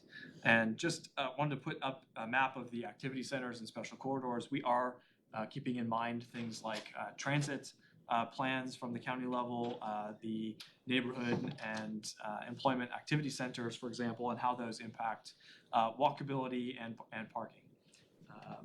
So our draft ideas for this sort of topic, which again you'll see mostly thumbs up with one sort of sideways thumb, is the first category being on-site spaces for small and medium type housing. Right now, the on-site parking requirements are higher than the actual demand. So in some cases, what that may mean is, in terms of tweaking the code, considering lowering on-site requirements for some uses in some districts. So for example, ones in closer proximity to transit. Considering allowing on-street spaces to count for required spaces. This is not necessarily every neighborhood, but obviously if the street can accommodate on-street parking and it's cleared for fire and EMS and for garbage pickup, even if it's just one side of the street, which we heard about last night, allowing those on-street spaces to count will go a long way towards allowing more of the site to be used for housing and less for driveway and impervious surfaces. And then last in that category is matching the single-family parking requirement, 1 space per unit. The Largo code right now is a little bit unique in that duplexes and triplexes both require 2 spaces per unit. That's a little bit unique in that you're actually doubling the parking required for 2 and 3 unit households or developments. So we say that duplexes and triplexes should probably also be 1 space per unit. So we think that makes sense. especially when you combine it with the potential to keep, to use on-street to count it. The second is for ADUs, and right now it's a little bit unclear. The code's not super, translucent about how on-site spaces are required for ADUs. So we have a couple recommendations. One is to waive on-site requirements if there's already more than one on-site space. So if you have a larger driveway, a two-car garage, if you sort of meet, have more than one space in terms of allocation on your site, ADU should be greenlit. Allowing on-street spaces to count again specifically for ADUs. And the bottom one's getting cut off, but it says consider waiving requirements in transit-served areas altogether. So ADUs may not need parking spaces whatsoever in areas that are closer proximity to transit. And that one did not receive. That one had It was split support. Yeah, and I think the biggest contention there was a little bit of chicken versus the egg. Is there enough transit in Largo to justify not allowing parking for ADUs, or is that housing first or transit first, transportation first? And so, is that a fair characterization? Yeah. Okay. So, any comments, questions on this? I have a question that Sure. probably goes, I was hoping it would get hit, but maybe goes back to the types of units that are allowable. I know St. Pete has a community they're trying to build that's actually tiny home. Yep. Is that one of the options that we have here? Is a tiny home thing or not something we're considering or maybe they're not even feasible? I think this was more for maybe some homeless or transient housing. We did talk You about mentioned- tiny homes. Yeah, I can touch on that a little bit. So, and I think we drafted a memo a while ago that we shared is that some tiny homes are built similar to manufactured housing, right? They're on chassis, they're mobile. Some tiny homes are built to Florida Building Code. And so at this point, just thinking about our sustainability plan as well, I think it's really gonna depend on how it's built and then where we allow. So if it's a tiny home allowed in a manufactured home community where it's simply replacing another one, it's similar type construction, I think that would likely be allowable. If you're putting it on a single family lot, even if it's modular, it still would need to meet Florida Building Code to that extent. And I think that's just based on the plan we just heard earlier, that's kind of the right direction to head for our residents. We have about 30% of our housing stock is manufactured housing right now, so that does leave us in a fairly vulnerable situation. So Yeah, it was just an interesting twist on that is in St. Pete, they were requiring us to put fire sprinklers in these like little tiny houses, and so I'm like why are we doing this? Yeah, it's expensive. It's expensive, yeah. It added a lot. Matter of fact, they made us put on an upgraded, not even the cheapest system you could put in. They made us put in a kind of expensive system that had 3 sprinkler heads in it. We had to calc all the heads, so we had to run large tap and supply to these houses, and it pretty much. That was like the straw that broke the camel's back on that particular one. We built one, and I think it's still sitting there. We haven't built another one.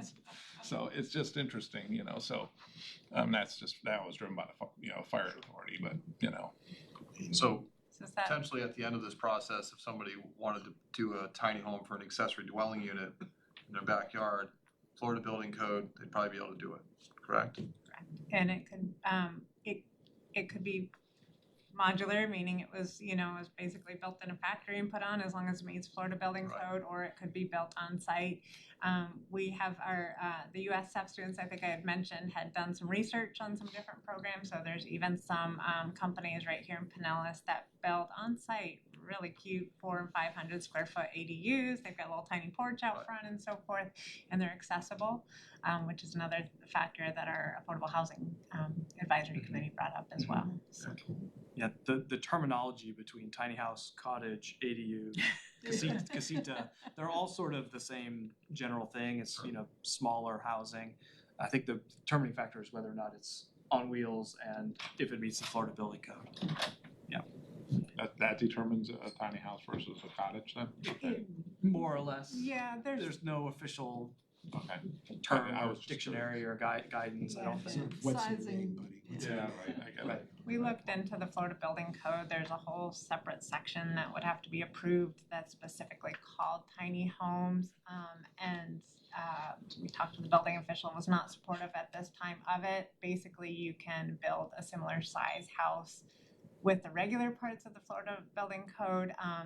The big things it wouldn't allow is, like, for example, a ladder. You'd have to actually have stairs if there's a loft, that kind of thing. That's really the only difference. Well, So it's at this significant in that point, particular model, though, I mean, Yeah. it's a significant affordability So- difference. true. So it's at this point, that's where we're headed, is sticking with the Florida Building Code portion, and we can still have people build a home that's 400 square feet within that realm. On those, and There's a there lot are of- single story models. And there's a lot of really good examples of those, not just the prefabricated kinds, but also historically in Ybor, they've been building them for 120 years as little casitas for cigar factory workers. And there's some new ones even now. All right, yeah, for sure. Along those lines, the crazy thing that we are seeing, and I think there's a couple have gone up in St. Pete, shipping container homes. Any consideration of, shipping container homes? in any We of have these not at this point. Honestly, the prices are just as expensive as the others, and it needs to meet Florida Building Code, I guess, to say. I don't know if there's specific other standards it would have to meet. And, I don't think it dictates in the Florida Building Code quite on that level of construction if it can show that it can meet Florida Building Code. But That's really the key. the prices are In- high on those even. In my experience, it takes a lot of cost to make them not shipping containers. So it basically defeats the purpose of and the cost savings. So it's not really a thing on its own. It's more of does it meet the Florida Building Code? And are you willing to, do you like the aesthetic enough to pay for that to be there? They're strong enough to cross an ocean, so. Until you start cutting holes in it for windows and doors. Yeah. And pipes and- Right. Yep. Okay. Oh, I'm sorry, go ahead. On the parking, so the potential update is match single-family parking requirement, 1 space per unit. I thought we didn't really have if you have a single-family home, because we had a couple of situations where people had, a one-car garage and could barely fit 2 cars in there, but they had 3 teenagers, so there were 4 and 5 cars.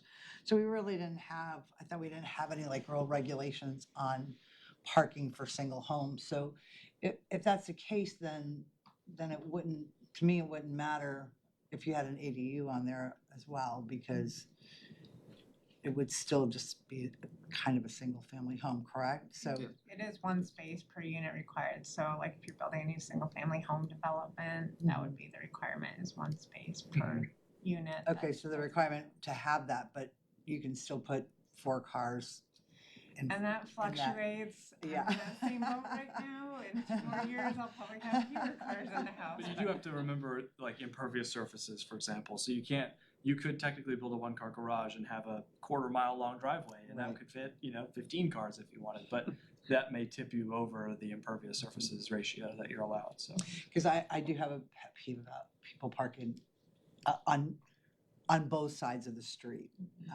We had actually had a situation the other day where our poor garbage man had to back all the way around our circle because 2 cars were parked so close to each other, and then come back up and do the other side. So, and I guess that's just kind of a consideration kind of thing. But like I said, I do have a pet peeve about all these cars parked on the roads where I'm trying to drive and there's kids and you can't see them. They're coming out from, behind the cars playing, because I love seeing kids outside playing. But I don't like to enforce that much either, but. I think to your point, it depends a lot on the neighborhood. I mean, in my neighborhood, I'd prefer to see cars parked on the road because it slows cars down. But my road is a straight road, and it's, with straight roads going each way, it's not a curvy road through a. And do you guys have sidewalks? We do. And so, well, that's good. Cars parked on roadways that are curving through neighborhoods without sidewalks, it can be problematic because that's the kids use the roadway to move around and stuff. So it's one of the things that I hear a lot about the bottom thing, waiving requirements, is they don't wanna push cars onto the roadway. Again, in my neighborhood, I would prefer that people parked on the roadway, cause it slows the people that are going way too fast down those roads. Your road is very throughway though. I mean, I It is, think it's cut through. cut through, yeah. We've had a lot of staff discussions lately about that, and I think we'll be having more too, especially development downtown has really come up on how on-street parking fits in with the bigger picture, where it's, makes sense to do. So I feel like that's evolving right now, as we urbanize as a city and so forth. So I think we're hearing both of what you say, that there's time and place for it, and so that needs to be part of it, is where that would make sense to allow it or not to count towards your parking. If there are neighborhoods with alleys also, that can be a huge factor into where services can go, where cars can go, to keep the rest of the primary street open, so. I know we have a current regulation that if you have an alley or if you're on two roads, a main road and a side road, your driveway should access the side road or the secondary road or the alley as opposed to the main road. Right. I think that's a good idea. I think, and we've mainly done that. There are some alleys that are fully unapproved at this point, and there's not a program for the city to maintain that. There's a significant cost with that. But we have seen some new options, like up in Dunedin on Douglas Avenue, where it's rear facing, or there's multiple access for townhomes. They face kind of an internal community courtyard, and the garages are on the backside, but there's one drive aisle. It might be a little bit wider, but it accesses all of those garages. So it's one curb cut in the sidewalk and a lot less driveways. So I think there's options and opportunities with our smaller areas that we could do this, smaller parcels, fewer curb cuts, even though it may, if it doesn't have an alley Right. with it. Right. So, the development approval processes come along with the missing middle because of the cost of the approval process, the risks and the uncertainties are really the things that are most difficult for developers to accommodate, particularly on a small project. So, right now, the code says that a duplex has to go through a full site plan. So the same process as a 200-unit multifamily development. And when you look at the cost of the architectural engineering fees and the time involved and the uncertainty that you will actually get approval when you go through the whole site plan process, it really is discouraging to a developer who could just come in and do a single-family unit by right. And so what we're suggesting is that these small type missing middle projects of 2 to 4 units be given the same streamlined review that a single family house has. So mostly handled administratively without the neighborhood information meeting and the public hearings or everything that goes into a site plan review. So that that's the main change that we would suggest. If you had 5 or more units, we would still treat that like a subdivision, and you'd have the same site plan review that you have for subdivisions. So, the next one then is mobile home parks, and we recognize just how important mobile homes are within the local housing stock. They're about 27% of all the units in the city.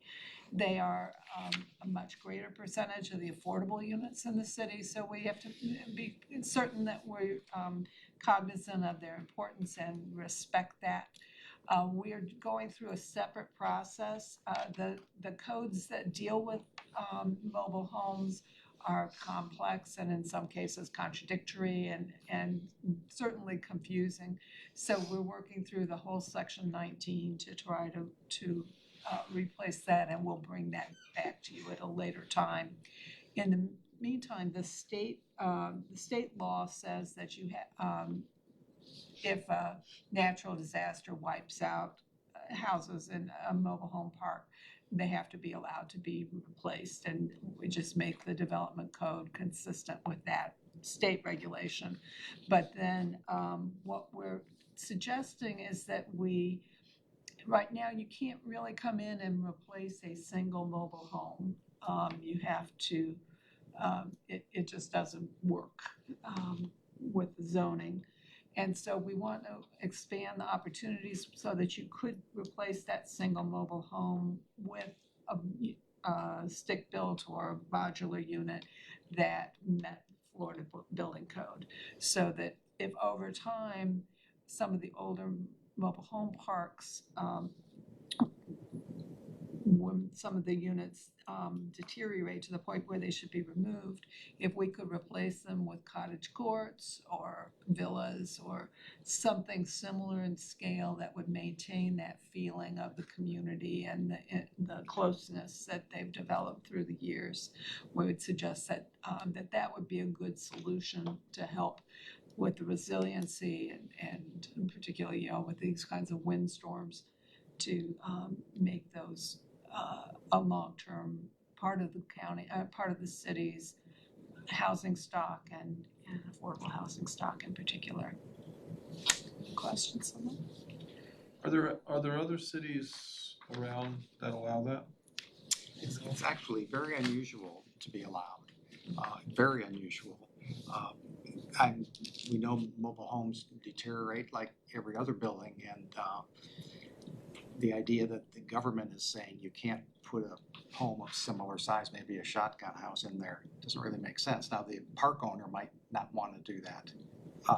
And they again, it's like deed restrictions. If the private owners don't want to do it, they don't necessarily have to do it. But there's really no reason that the government should be saying you can't replace it with something that's similar in scale. And a shotgun house or a tiny house or.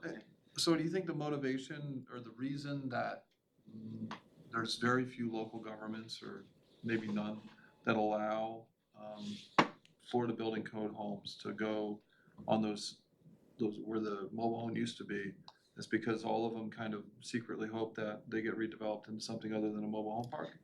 I don't know that's the reason. I think it just defies explanation. I mean, it just honestly, I've worked all over the place and I just don't see why. Now, we have even communities who have mobile home parks as their own, sort of only remaining affordable housing stock. They're often going and actually buying the mobile home parks and then renting out the spaces as a way to preserve it. And even they don't allow somebody to put in a modular house. It has to be a manufactured house built to federal standards. And like I said, it seems self-defeating, and I think it's just inertia more than anything else. That doesn't make a whole lot of sense, especially in hurricane season. We did check. One of the things we want to be very cautious of and mindful of is there are a lot of state statutory protections for mobile homes, like mobile homeowners and so forth, especially if there's redevelopment. And so we didn't want to negate that. So the state statutes do allow, I think it was up to 50% of the units to be replaced with Florida Building Code units, and still maintain those protections for the park itself. So we're trying to balance everything with that. The local government has to allow that as well. So it's a regulatory minefield that just different rules are created from different agencies over time that we're sort of dancing between to stay completely within the law but not have unnecessary barriers to improvement. So you said earlier that you're basically not allowed to replace a single mobile home? You are allowed to replace a single mobile home with a mobile home, but Okay. right now it says you can't replace With a it with modular something home. that's modular or something that meets Florida Building Code. Your code actually says you can't, but in practice you can. And so we just want to fix that.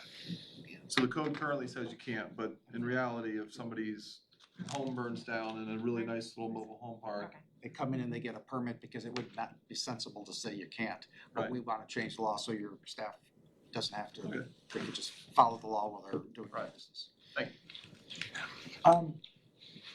I may be wrong, but I seem to recall that there was an agreement in Pinellas Park, at a mobile home park down off of US 19 where, is it off of US 19? There's one in Pinellas Park. I can't think. It's a east-west street that Habitat has. Is that the one you're thinking of? Yeah, they have an agreement that when a mobile home is just taken off for whatever reason, Habitat can build. a Yeah, so the Habitat entire home. park was donated with the parameter that it Yeah.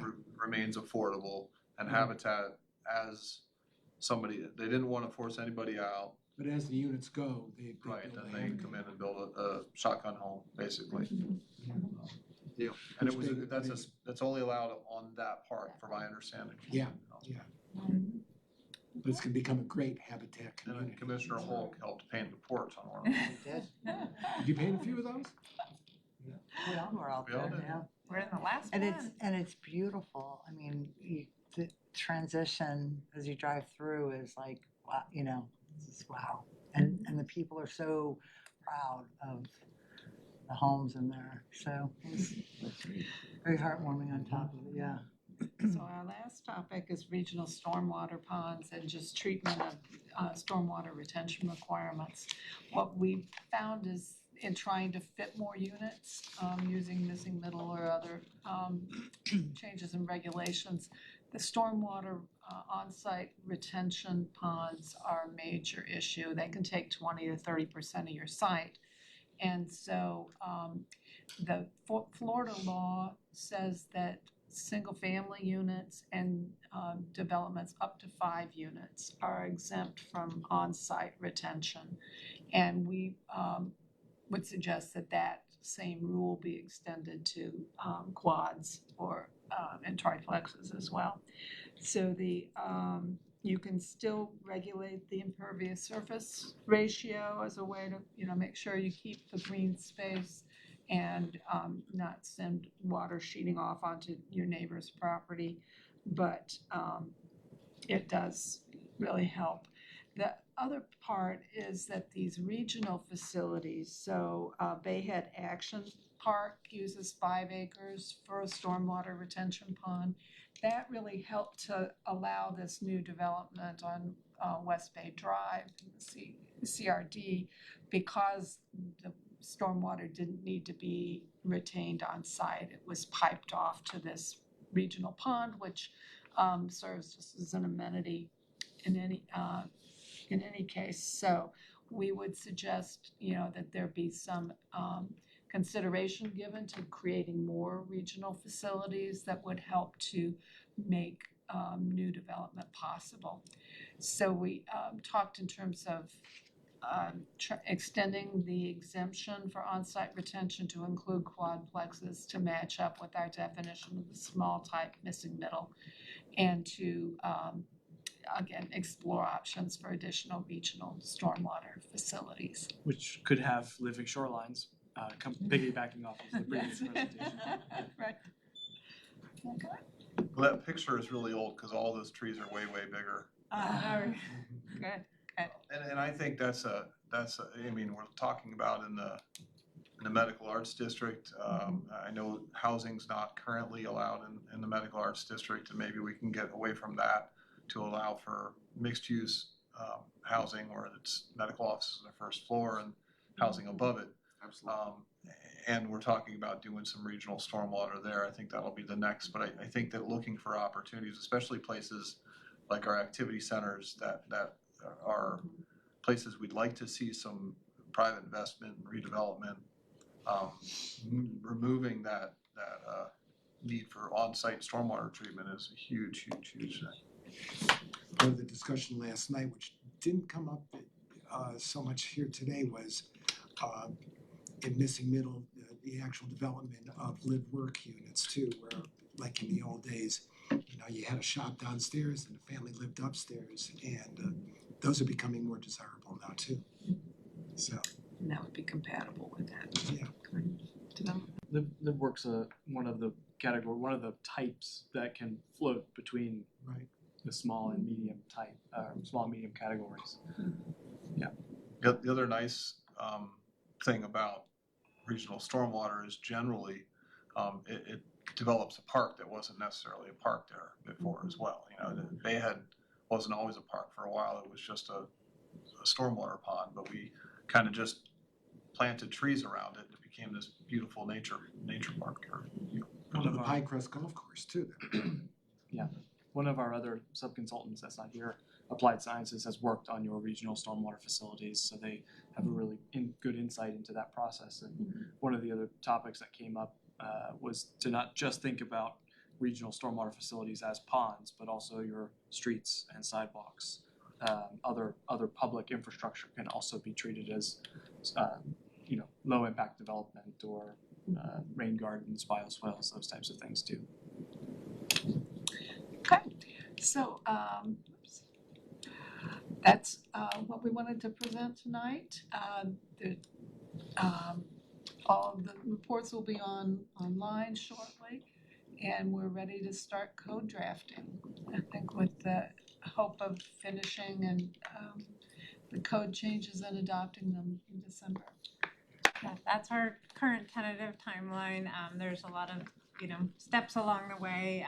They will start working on the code revisions, and then we're gonna give our legal folks ample time to go through our proposed code changes, because it is a significant amount of changes to our code, so. And some of the changes too are gonna filter into recommendations that we can turn over to the Clearwater Largo Road expansion consultants as well for integration as they're looking at updating that plan. Any other final comments? I just wanted to confirm that in the very beginning, that you all found 750 lots available in the Under city? half an Under acre half an in acre. size. Okay. So we have a lot of little lots that are likely sitting vacant, 'cause you can't fit everything on them. So that's what we're trying to figure out, what do we do with those? Because I was like, that sounds like an awful lot. I didn't think we had that much land here. Surprising. Yeah, yes, yeah. Now you'll see them when you're driving around. Right, You'll see them down right. Seminole Boulevard, these little ones that have been for sale for a while. Oh, that'd make a good cottage court. Yeah. Ooh, I could see a place. And one other question that I had, I think I talked to Mark Richards about this at one point, or I've brought it up before. So the building in front of Largo Medical that used to be a doctor's office. So in my mind, I always look at that and think, okay, it's still empty, correct? They haven't done anything with it? So the old diagnostic clinic, Yes, so yes. it's owned by HCA, it's owned by the hospital. Mhm. I think they have, if not all the floors, I think they have all the floors either built out and being used or plans for that. Yeah. Okay. So they've moved their regional lab testing, so right now, if you need to do a blood test at Largo Hospital, it goes across the street, and if you're in Newport Richey at the hospital up there, it comes down to Largo for the blood testing. Okay. So they're using it as testing, and then other floors are used for nursing, education, I think. Education, okay, And then there's also some medical offices in there. okay. Because of course, my idea, but it's not my building, was always for housing, for student housing, Yeah, because we have so many interns, it's a we learning were talking hospital. about this earlier. I've talked to them multiple times. Like the front half of that parking lot is grossly underused. It'd be a great place for maybe sort of ground floor parking, but a hotel up against West Bay, because that hospital is doing things that other hospitals aren't. So people travel to Largo Medical and Largo Hospital, and they have to stay somewhere else. Putting a nice hotel there, it would help our downtown, and it would help the hospital as well. And we're working, I think we're working towards looking at allowing mixed-use housing in the medical arts district. In fact, encouraging it, I would think, because when we meet with the people at HCA, they're concerned, the same thing that everybody else is, places for their people to live while they're there. And most of that stuff with the hospital is temporary, because it's a teaching hospital, so people want nice places that are nearby. 158 Ridge is almost entirely people that work over at the hospital. There, when we were in Tallahassee last year, there were some guys that were staying at our hotel. I believe I want to say they were from Louisiana, but they were building in college towns, kind of like communal type, where there's a community kitchen area and then individual rooms, rentals for students. So that's what I was like, that would be so perfect, near the hospitals, because they're all teaching hospitals now, but. We're seeing, I think we were just talking about this, more and more institutions are finding themselves as now housing developers also in a lot of cases. So medical is certainly among them. Yeah, even the Pinellas County Schools is doing that. school board is talking about it. Exactly. Yeah. They haven't actually done anything yet, but they've talked about it. We're doing it with the traveling nurses that come in now, our instructors and those, they put them out on, there's all, like hospitals all over the state have them now, we're doing all of those. I don't think they're Great, yeah. And they don't have it here, but they have it in a lot of places. Any questions, any direction, more direction that you need from us? We got good feedback and a couple extra items to consider. We appreciate your time. Thank you so much. Thank you. Great job. Great job. Great job. Next, we'll have committee reports, Forward Pinellas. Tomorrow at the Ford Pinellas meeting, they will be voting the final vote to approve the Advantage Alternate 19 plan. And it looks like it's gonna go through without any objection. And when it does, Largo will be the first leg to be reviewed. And looking at 3, maybe 4 transit stations to go up in Largo, fast transit. Rosary Road, West Bay Drive, Largo Mall area, and maybe something over in Walsingham too. So looking forward to that, and really pleased that Largo is number 1 at least once. There we get that look. I also asked Diane, and she did. She distributed the 2023 annual report, so you all can see what Fort Pinellas has been up to, and moving forward with the letter and the memorandum of understanding on the consolidation of the 3 MPOs, Hillsborough, Pinellas, and Pasco. No feedback yet from Tallahassee on that, but it's going forward.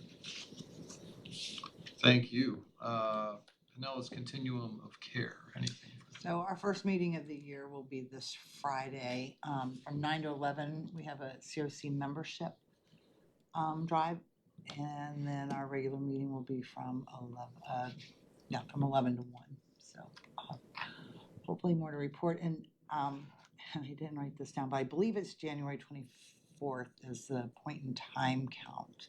I meant to ask Arrow because she usually does it, and I'm pretty sure that Largo is also a center. Yeah, we'll be meeting here and dispersing throughout the city of Largo. So if you're interested in that, I believe you can either go through Arrow or through the Homeless Leadership Alliance. What's the date again? I think it's January 24th. We have to do some training on that too, if we can be part of that. You do, It's like but it's online, so you can still possibly be part of that. Tampa Bay Regional Planning Council, we don't have a meeting this month. We did have a priority and visioning all-day thing on Monday for the Sustainability and Resiliency Coalition for the Regional Planning Council. So working on much of the stuff that we talked about earlier today. But I will forward the proposed plan from that coalition to you all. Agency on Aging. This year, the Agency on Aging celebrates its 50th anniversary. There will be an event, I believe it's coming up in May.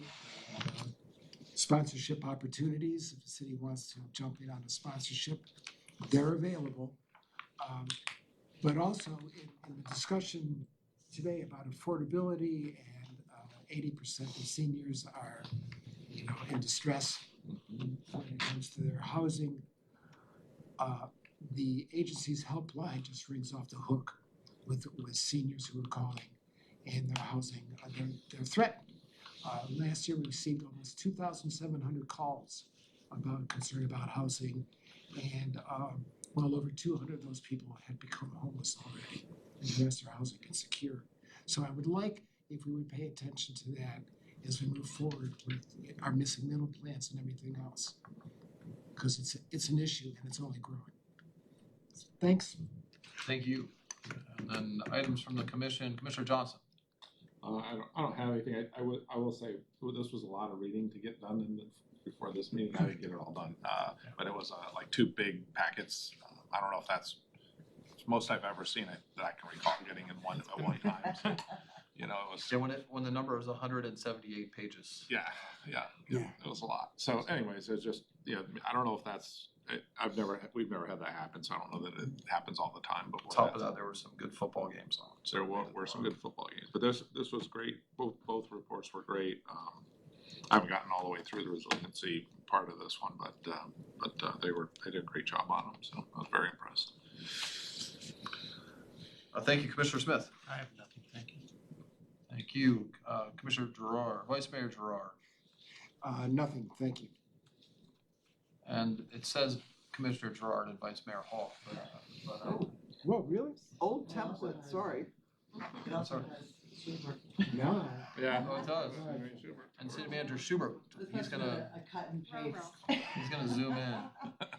I actually just have a little confession first, because when we first, talked about, hiring this company to do this, survey, or, I was like, this just kind of mind-blowing me, but seeing the presentation and the information that we received tonight, I guess I didn't pick up on all of that they were gonna be actually doing.